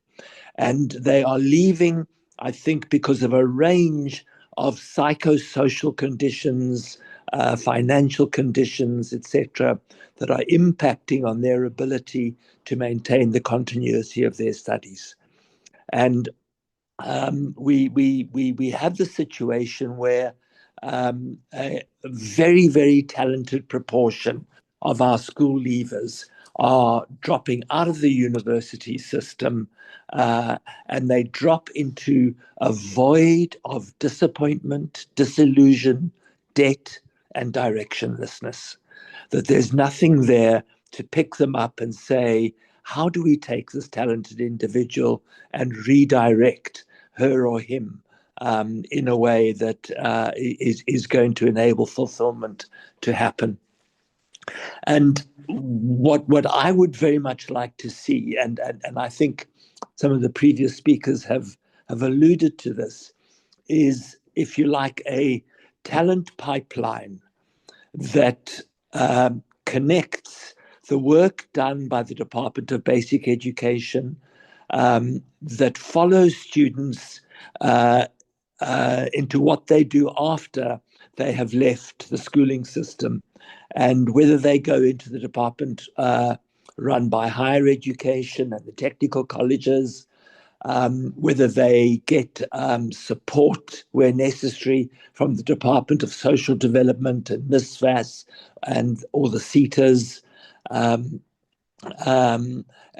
that this is connected also with the Department of Trade and Industry and Innovation.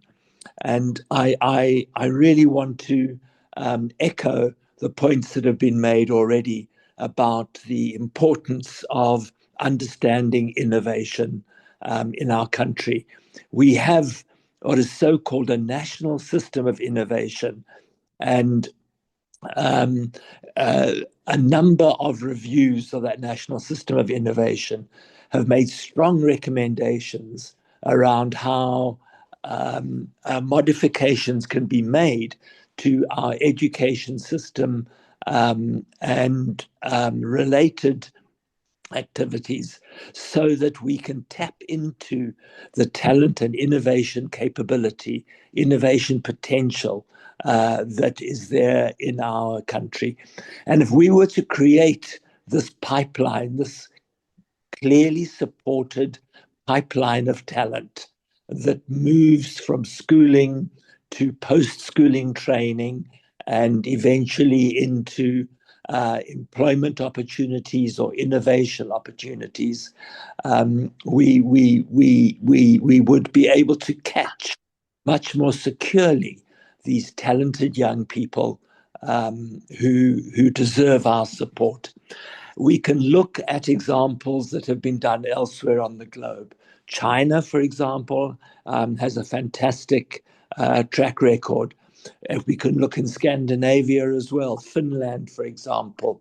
There are a number of countries around the world that have fine-tuned the pipeline for young people as they leave school and as they enter a variety of opportunities for further training or engagement in the economy in one way or another.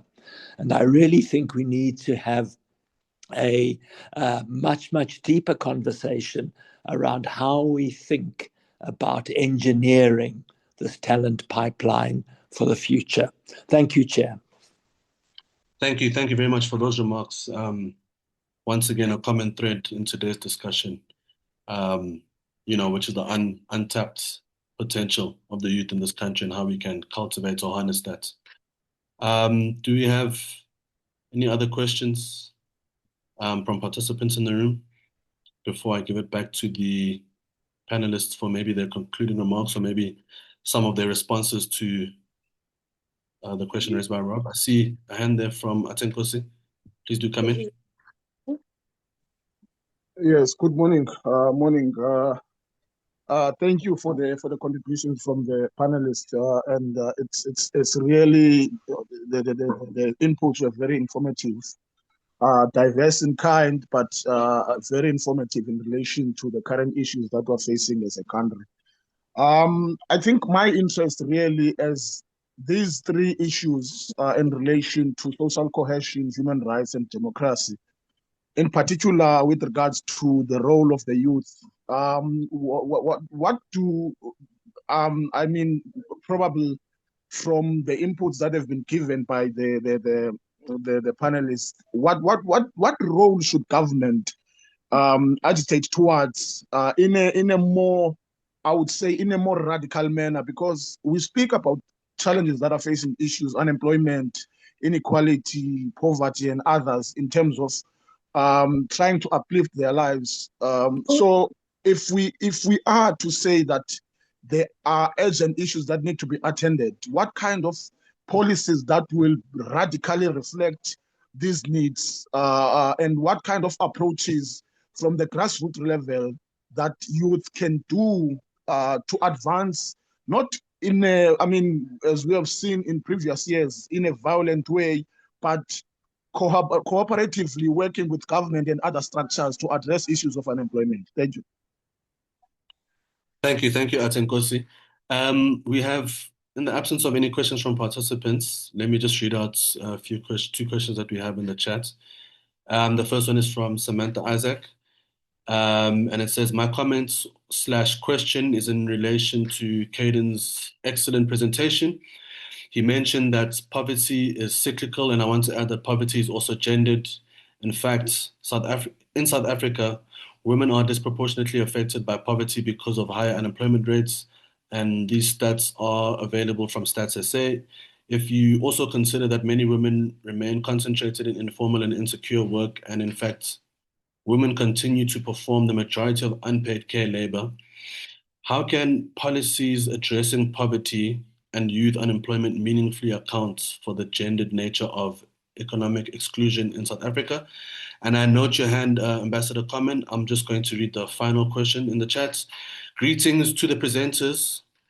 Question one, what policies or grassroots initiatives do you believe could better integrate migrant youth into South Africa's social and economic fabric? And then how can migration be reframed as a source of strength and diversity rather than division? And then lastly, what strategies can youth lead to counter gender-based violence and xenophobia while strengthening social cohesion? Thank you all. And that question was from Anadi Sululu, if I didn't mention that before. I see your hand, Ambassador Comment. Please do come in, and thank you very much. Good morning, everybody. I hope you can hear me clearly. Yes, we can hear you. Okay. I just want to ask the panelists a question. Can entrepreneurship and innovation be taught? Or is that a organic process that happens through influence? And is our education system and policymakers the right fit for the whole issues around innovation, or should we source other ways of doing it? And then lastly, how do you bridge the gap between those that are not actually in retirement and the youth? Because in terms of the vulnerability, a lot of people get pushed out of the system before they even turn 50. So now you have youth unemployment and you have those that are supposed to be the bridge to assist the youth through these processes. How do we address those gaps? Thank you. Thank you. I hope the speakers caught the gist of those questions, Ambassador. Your sound started to go in and out a bit there. Maybe if you want to just put your question in the chat, that might also be useful. But yeah, I don't know if we have any other questions. If not, we can maybe move back to our speakers. And I guess the questions really just revolve around, creating opportunities for the youth beyond job creation, and what practical steps the governments and civil society and political organizations, I guess, should take towards creating pathways for youth involvement, youth leadership, youth access, and development over the next, I would say, decade. Sorry, I see we have another hand from Ambassador Mpahla. Please do come in.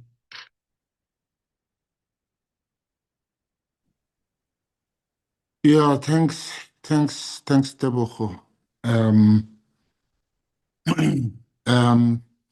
Thanks to all the speakers who have, I think,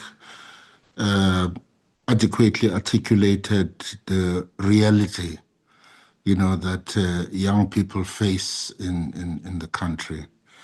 And one is bound to agree with a lot of what has been said. And while one agrees, for example, the initial input by John Nabane on the glass character of the youth challenges and unemployment in South Africa.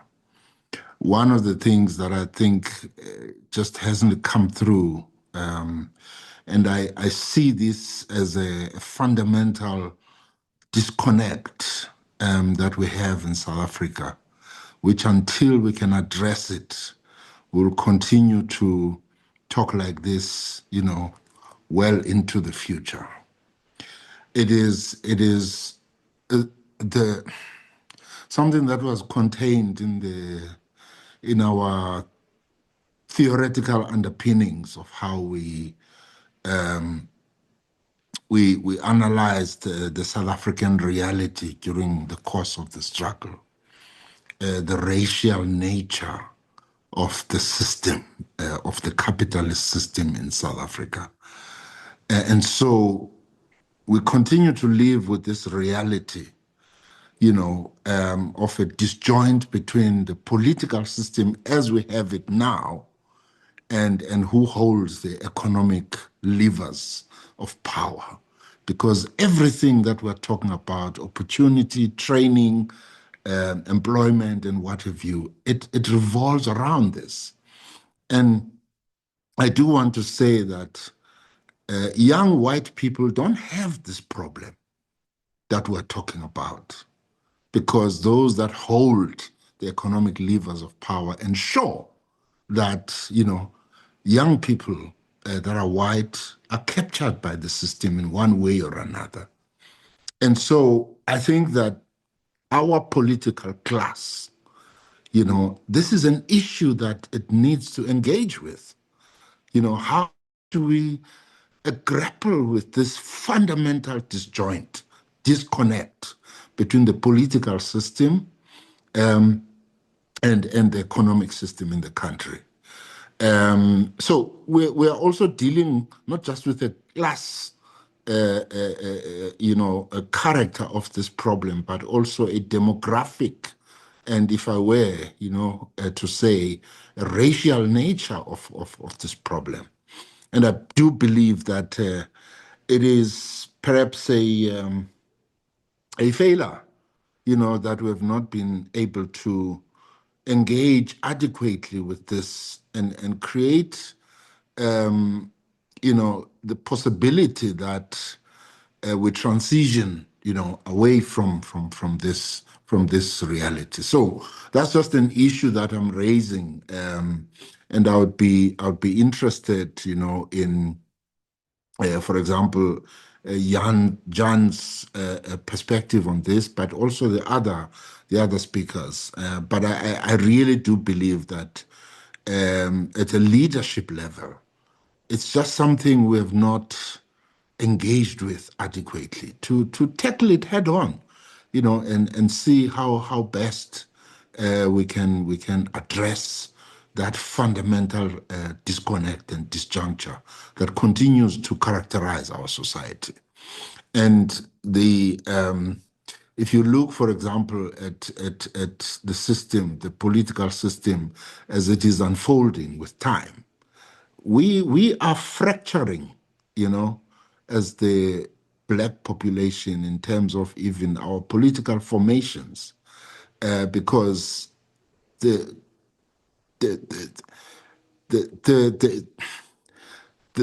vast majority, continues to face these challenges that we were fighting against in the first place.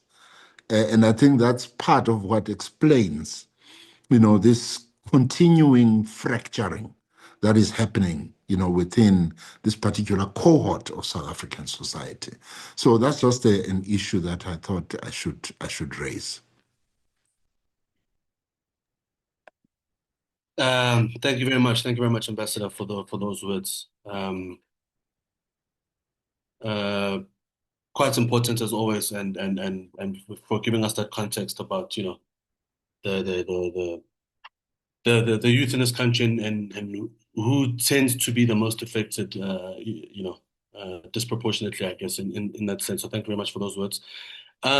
Before we move to our speakers, to respond to some of the questions and to give their concluding remarks, just want to read out Ambassador Smith's question in case it wasn't clear when she spoke. Can innovation and entrepreneurship be taught, or is it organic?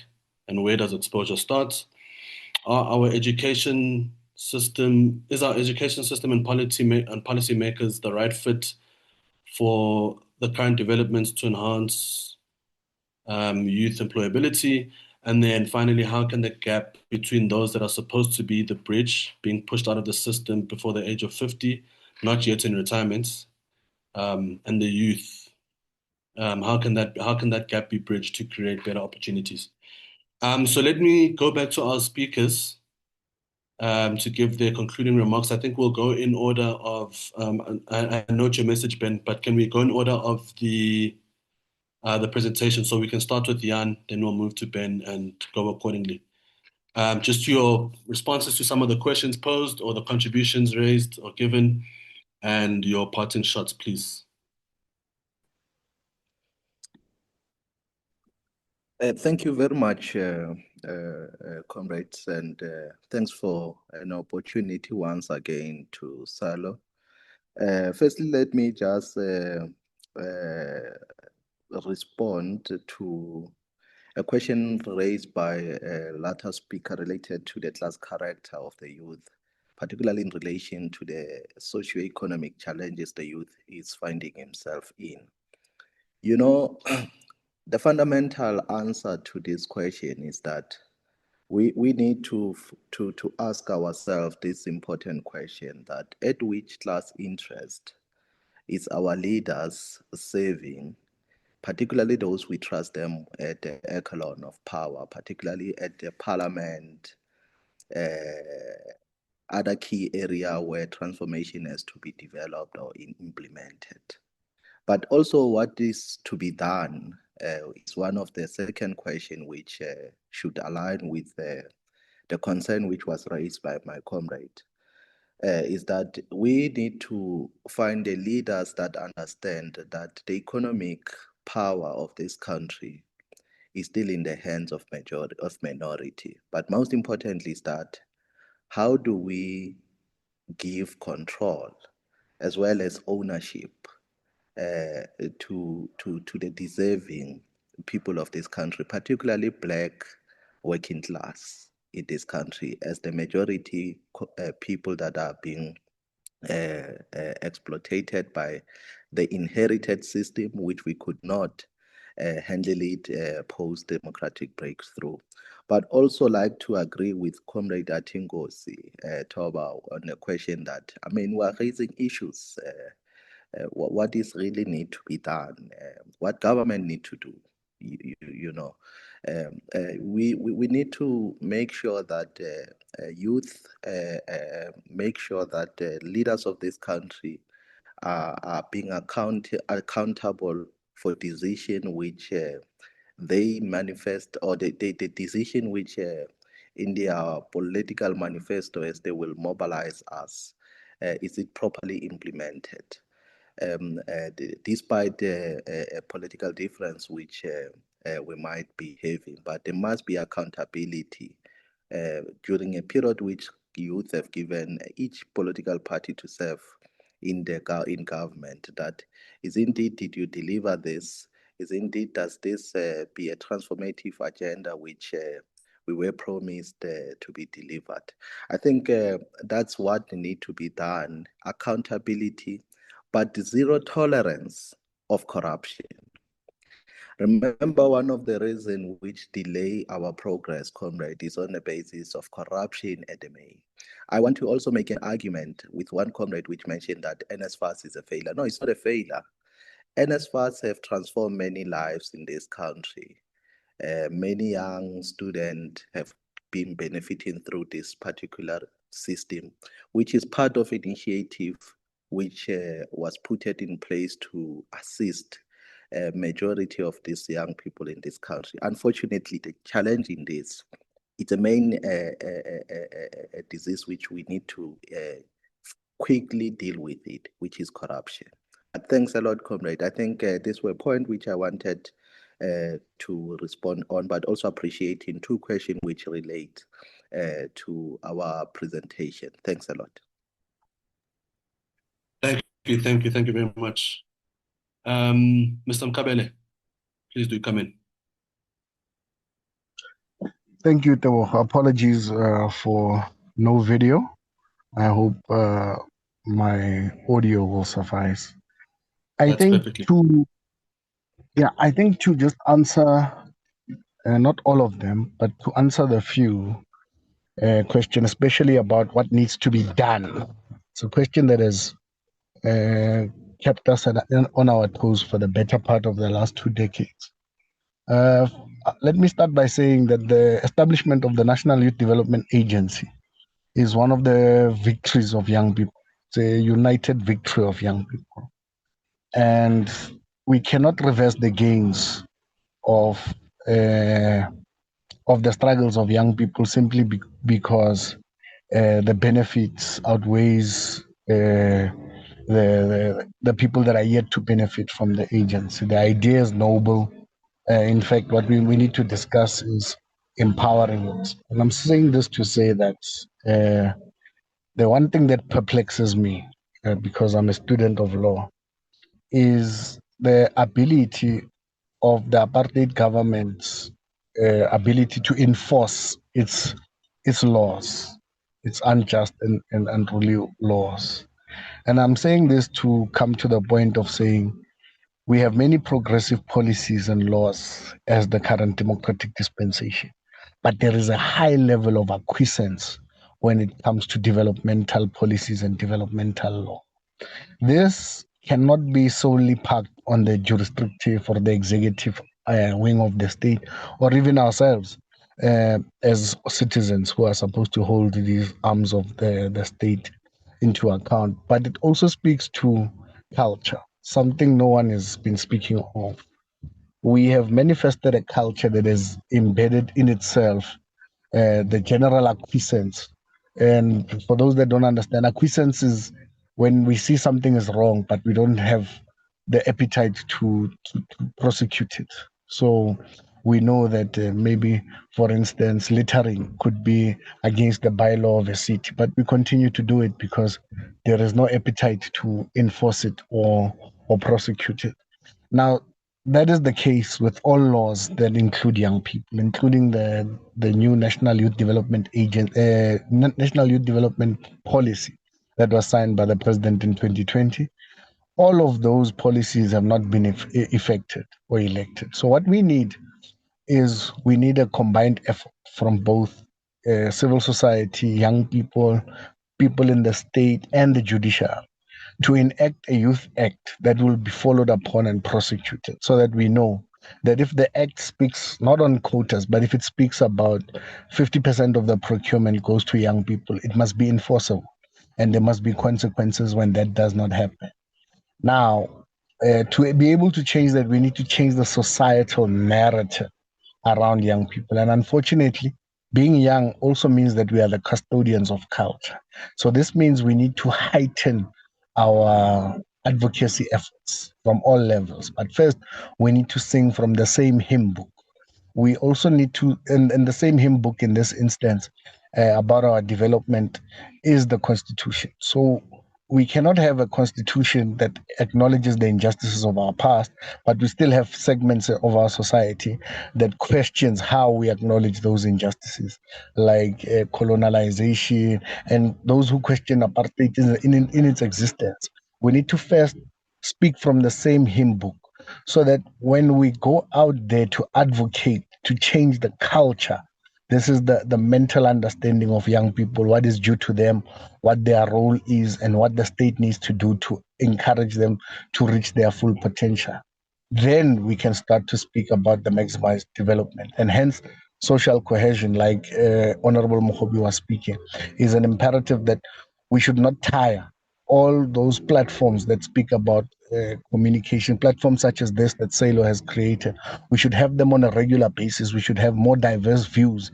We should, even the wrong views, we must encourage them to come to the floor so that we can address them and reach a common ground. So when we reach a threshold of the same hymn book, we can then start to culturally push back the advances of the oppressive system and then start to determine the new ones that can deal with the classism that has also caused some of the problems that we're having today. I'm speaking as an unemployed young person today.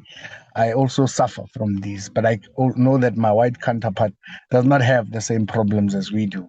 So part of our major problem is even they themselves do not come so that we can coerce these efforts. They need to also come to the floor and say, okay, this is how we move forward together in a united platform. Thank you, Tebo.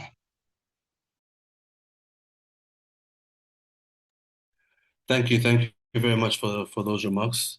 We have lost our two colleagues from Lawyers for Human Rights and the South African Human Rights Commission. They both had other engagements that they needed to attend to. So then we'll move to Mr. Ntsako to give your responses and your concluding remarks, please. Thank you so much, Tebo. I think we move from a point of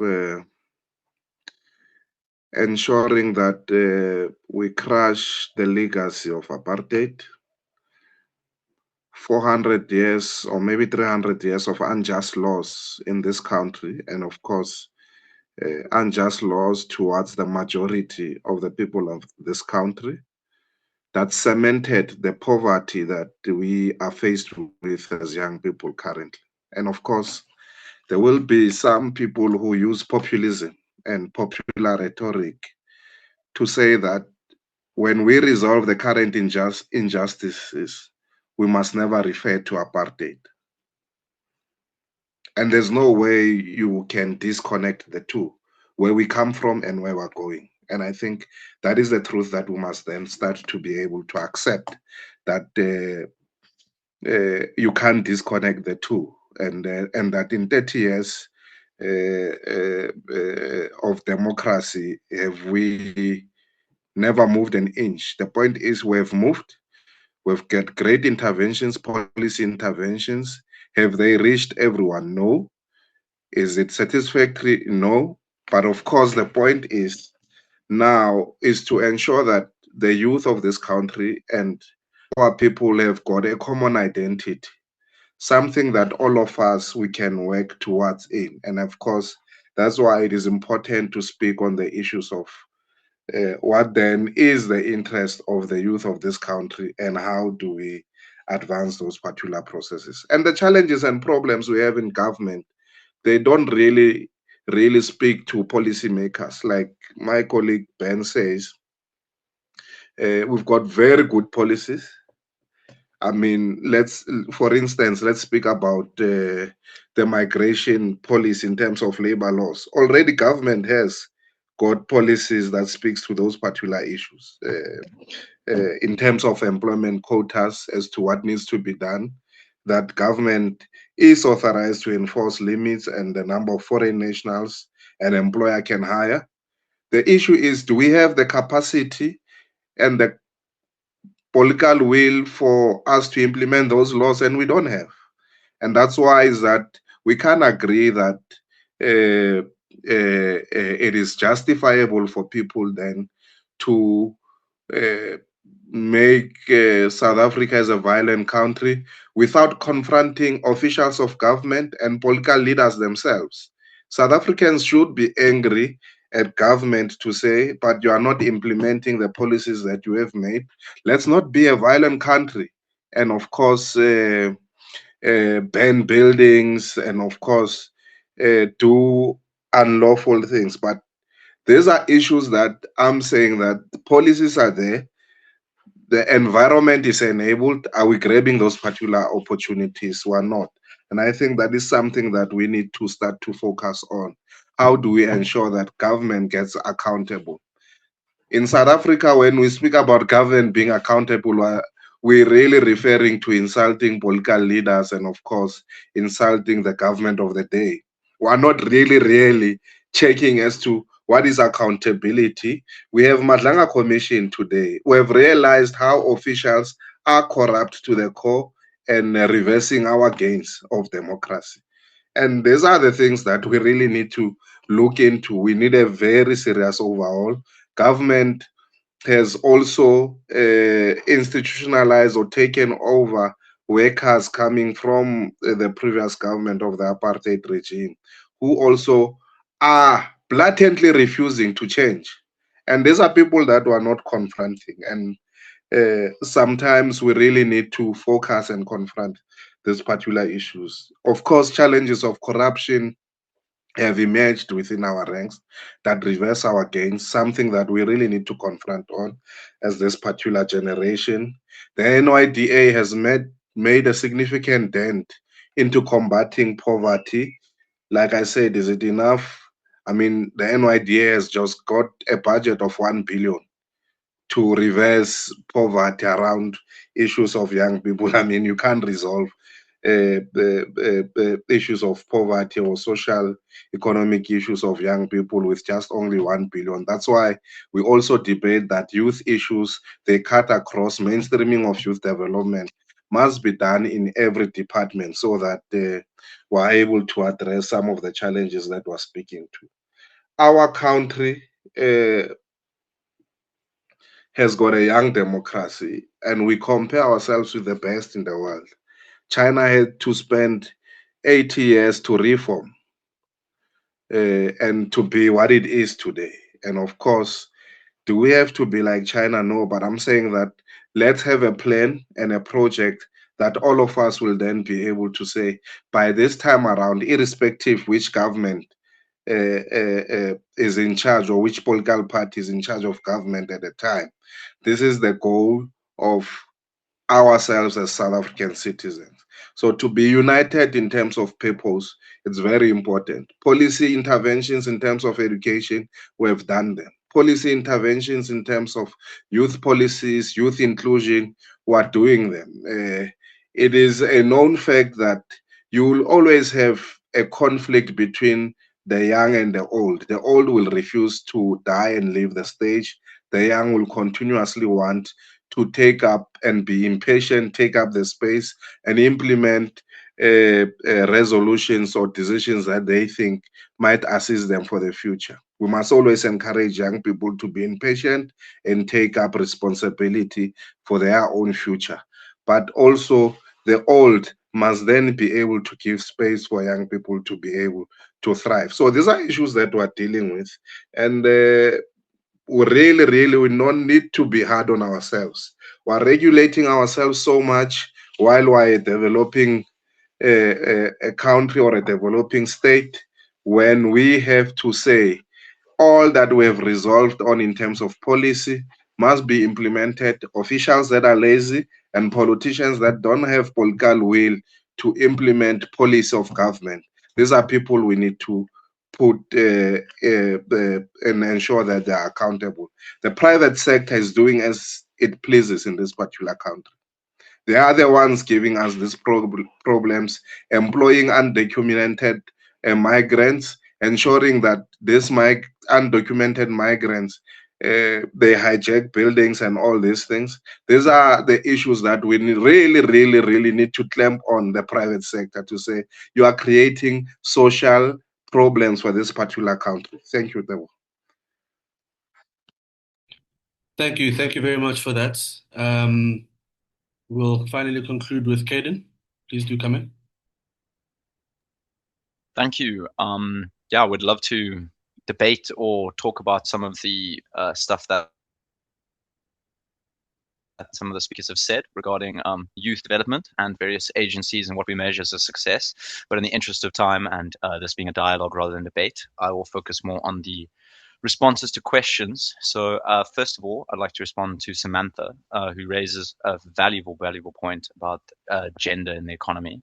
I think I would have definitely spoken more about that, but also in the interest of time, I did not want to take up all the other speakers. So I think that's a great point to be talking about. And in my opinion, I truly do not believe that we can actually have a concurrent economy that builds up women within it unless we solve the issue of gender-based violence within this country. And the issue of gender-based violence in this country is one of national disaster. We as Good stood outside the union buildings last year when that casket was revealed. And you can see within the culture of country that women are not only fearing for their lives, but also because of gender norms and because of traditional values as well. Women are also seen as caretakers. They're seen as people that are not allowed to pursue education as much. They're not allowed to pursue stuff outside of the home as much. And because of these gender normatives, it becomes a really toxic environment for women within the country. So I think that's a massive thing, is that to first of all, make the country safe for women. And once that occurs, the ability for female entrepreneurship, the ability for female leadership, and once we tear down that patriarchal society, we can really become something that's new, with an entirely new workforce of extremely talented young women from across the country. Second question that I think is really interesting, and we've had a lot of discussion today about issues within the country, what's the status, what's the facts, but it's always hard. And you talk to a politician or you talk to anyone in politics or anyone in policy making, and the scary thing for them to talk about is solutions, right?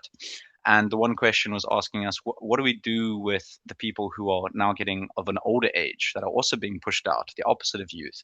And I think that lies a great niche, a little gap in that market where South Africans who are youthful, often their biggest issue is a lack of skills compared to people who are of an older generation who have those skills.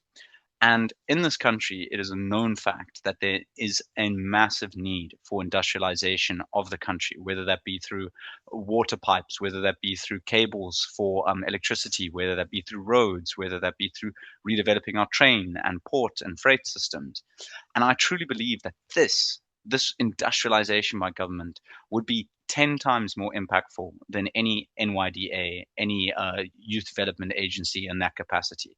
Because once the government truly starts, and they tried to 10 years ago with Zuma's massive industrialization plan, which really didn't go that far when it came to the amount of actual projects that were completed or hired. But older people in this situation have the capacity to be hired by government to train groups of young people. Think about it as a different kind of education, such as a TVET. If we need people to be building solar panels in all RDP houses throughout the country, let's create youth programs where mentors and elders who are coming towards the end of their careers and are struggling to find new employment can be put into this educational facility and skills training facility and accompany these young people as they travel across the country and start to repair, start to industrialize, start to give communities that have never had running water, never had consistent electricity, these kind of things. And I think that's where the partnership lies. It's a partnership of skills and it's a partnership of youthful energy. It's a partnership of the ability to get into the country, to want to see something different, to not be apathetic. And that's the big challenge that we have. Finally, just to respond to the point, I can't remember his name, the one ambassador, I'm so sorry, who spoke about the connections that white people within the country have. It's a fact. I spoke about it early in my statement in the sense that the connections that someone has in the capacity of someone who's come from a white private school within the country compared to someone who's come from Khayelitsha with whose two parents work in domestic level jobs. How are those two people ever going to have the same capacity when it comes to employment opportunities? Because what people like to forget is that connections is some of the easiest ways to be employed. There was a massive social media discussion that happened 2 weeks ago that I was engaged with as well, where a young black man was talking about how he was fascinated about how looking through all of the hiring that he was getting through sites like LinkedIn and searching for jobs was 95% people of color. And why is that? Because so many white people within the country, due to apartheid legacy, due to this legacy of wealth, have this ability to connect. You might not be as skilled as someone from a township. You might not be as skilled as someone from Deep Sloot or a low income community, or intelligent, or as educated. But at the end of the day, these people, their parents, any white person's parents that have lived through this structure are friends with CEOs, you're friends with business makers, you're friends with decision makers. And I think that corporation aspect and that lack of actual connections is something that is hurting the black child in South Africa extremely, because you don't have this kind of capacity. You're now reliant on someone looking at your CV. You're reliant on running into the right person on the street compared to someone who might just say, hey, next time you go play golf with your best friend, Dad, could you ask him for a job? That's extremely different scenarios that South Africans face within the country. And last point, and this is just also another potential solution that I've had, and I spoke about it on Prime Talk last night, is that I truly believe that systems such as BE, etc., are not only vital in the country, but they should be the framework for various other dealings with corporations. If corporations within the country can get tax exemptions and various other benefits from BE compliance, why should we not try to create the exact same system when it comes to youth? Let's say to these companies and make tax incentives instead of throwing millions and millions at programs which have not been effective over the long term at truly making a dent, at truly making this entire aspect of youth unemployment feel like we're going somewhere rather than, well, we plugged the hole, but there's 5 other holes that are leaking water, but we plugged one. So in my mind, I truly believe that, as I spoke about in my presentation, jobs continuously, when the economy gets hit, cut youth positions, cut internships, cut these kind of things. Let's make these corporations uncomfortable when it comes to cutting these kind of positions because of various tax incentives, because of various incentives when it comes to employing young people. And once that happens, once we stop just relying on government to create jobs and to hand jobs from a job tree, these kind of things are going to change, because we're going to see that corporations now have an active interest in not only funding people that will potentially be future leaders, but also to avoid repercussions that are sadly a factor within a capitalist society where where profit comes above anything else. And when a company is trying to show growth and investor growth and show this amount of financial growth over the next quarter, a lot of these corporations, instead of actually growing their business, just cut, they downsize, they retrench. And the youth are some of the people that are the most affected by that. You see this all the time, and a lot of the systems within our government are even temporary work. EPWP work, for example. I've just come back from George a couple of months ago, where I spoke to about 400 members of the community. And both the young people and the people over the age of 50 were complaining about the EPWP system, because here's something that says we're doing something to unemployment. But then at the end of your EPWP term, there's no permanent employment. It doesn't matter if you're the best EPWP worker in your section. There's no scale. You have to go back into the system again and hope that you qualify for a basic entry-level job. So if we continuously push for these kind of temporary solutions, these programs, my personal saying is I believe in people over programs. I truly do. This country's had so many initiatives, big speeches, presidential commitments at various states of the nations that haven't manifested. So the youth of the country, I guarantee you that if you actually spoke to a lot of the youth in the country, many of them would not even know what the NYDA is and various other systems, because they are just trying to get employment in whatever way possible. And so many of their friends haven't been able to be employed through those systems. So this form of apathy, this form of we're going nowhere, I might as well just become a NEET and just sit at home and just try and contribute in whatever way I can, is not only stifling excellence within the youth, but it's also actively hurting the South African economy. And when we start improving these relations with corporations, we start improving and looking at these kind of programs and what we measure for success, what we measure for interaction, what we measure for employment growth amongst youth, that's when I truly believe that South African youth unemployment crisis will start to be getting fixed. When we stop looking at grandstanding and big speeches and 5-year, 10-year plans and start focusing on the now and demanding the most amount of excellence, not only from our leaders, but from the actual programs that are being set up. Thank you very much for those concluding remarks. And I think for the concluding remarks from all the speakers, I think today's discussion is very important. And I think it's also important to realize and to acknowledge our privileges, whether it be our privileges based on race or our privileges based on, gender, or even just us being documented citizens of this country and the opportunities that it affords us that it would not ordinarily afford other people. So I think all of these issues are important to raise, and I think it's also important to understand that regardless of some of those privileges, the spectrum with which you exist in this country, whether based on race, gender, creed, culture, regardless of the intersectionality of all of these issues on the ground still affect us as youth. They still affect you indirectly or directly as the person who is disenfranchised, or as the person who knows someone, family members, children, partners, co-workers, people in your community who you support or support you.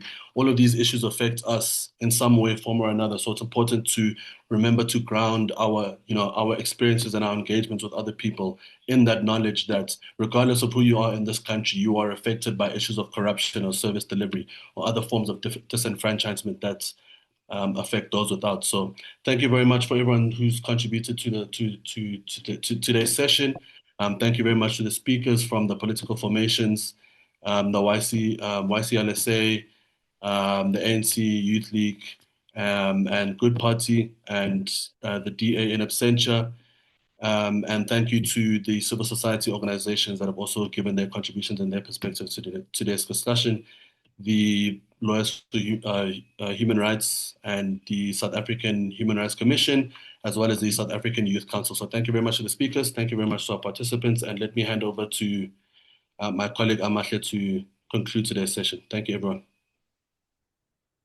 Thank you very much, colleagues. As we bring today's dialogue to a close, I'd like to extend our sincere appreciation to all our speakers for their thoughtful contributions and everyone who joined us and participated in the discussion. Today's conversation has highlighted the importance of creating spaces where different perspectives can engage constructively on issues that affect young people and society more broadly. While there may be different views on some of the challenges discussed, there is also a shared recognition that questions of human rights, dignity, inclusion, and democratic participation remain central to South Africa's future. One of the strengths of today's discussion has been the diversity of voices represented. By bringing together youth formations, civil society organizations, human rights advocates, and other stakeholders, we have been able to engage these issues from multiple perspectives and experiences. Such engagement is essential if we are to build a society that is both democratic and inclusive. As SALO, we remain committed to fostering dialogue across political, social, and institutional divides. We believe that meaningful engagement is not about eliminating disagreement, but about ensuring that disagreement can be expressed constructively and in a manner that strengthens democratic culture rather than weakens it. The issues discussed today will not be resolved through a single conversation. However, dialogues such as this one play an important role in creating understanding, building relationships, and ensuring that a broad range of voices are included in the discussions that shape public policy and public life. We would like to thank Norwegian's People's Aid for its continued support of SALO's work and for helping to make today's engagement possible. Finally, thank you once again to our speakers, participants, and everyone who contributed to the discussion. We hope that today's conversation will serve as a basis for further engagement and collaboration in the future. We wish you all a pleasant afternoon. Thank you. Thank you, everyone. Goodbye. Thank you, everyone. Have a lovely day.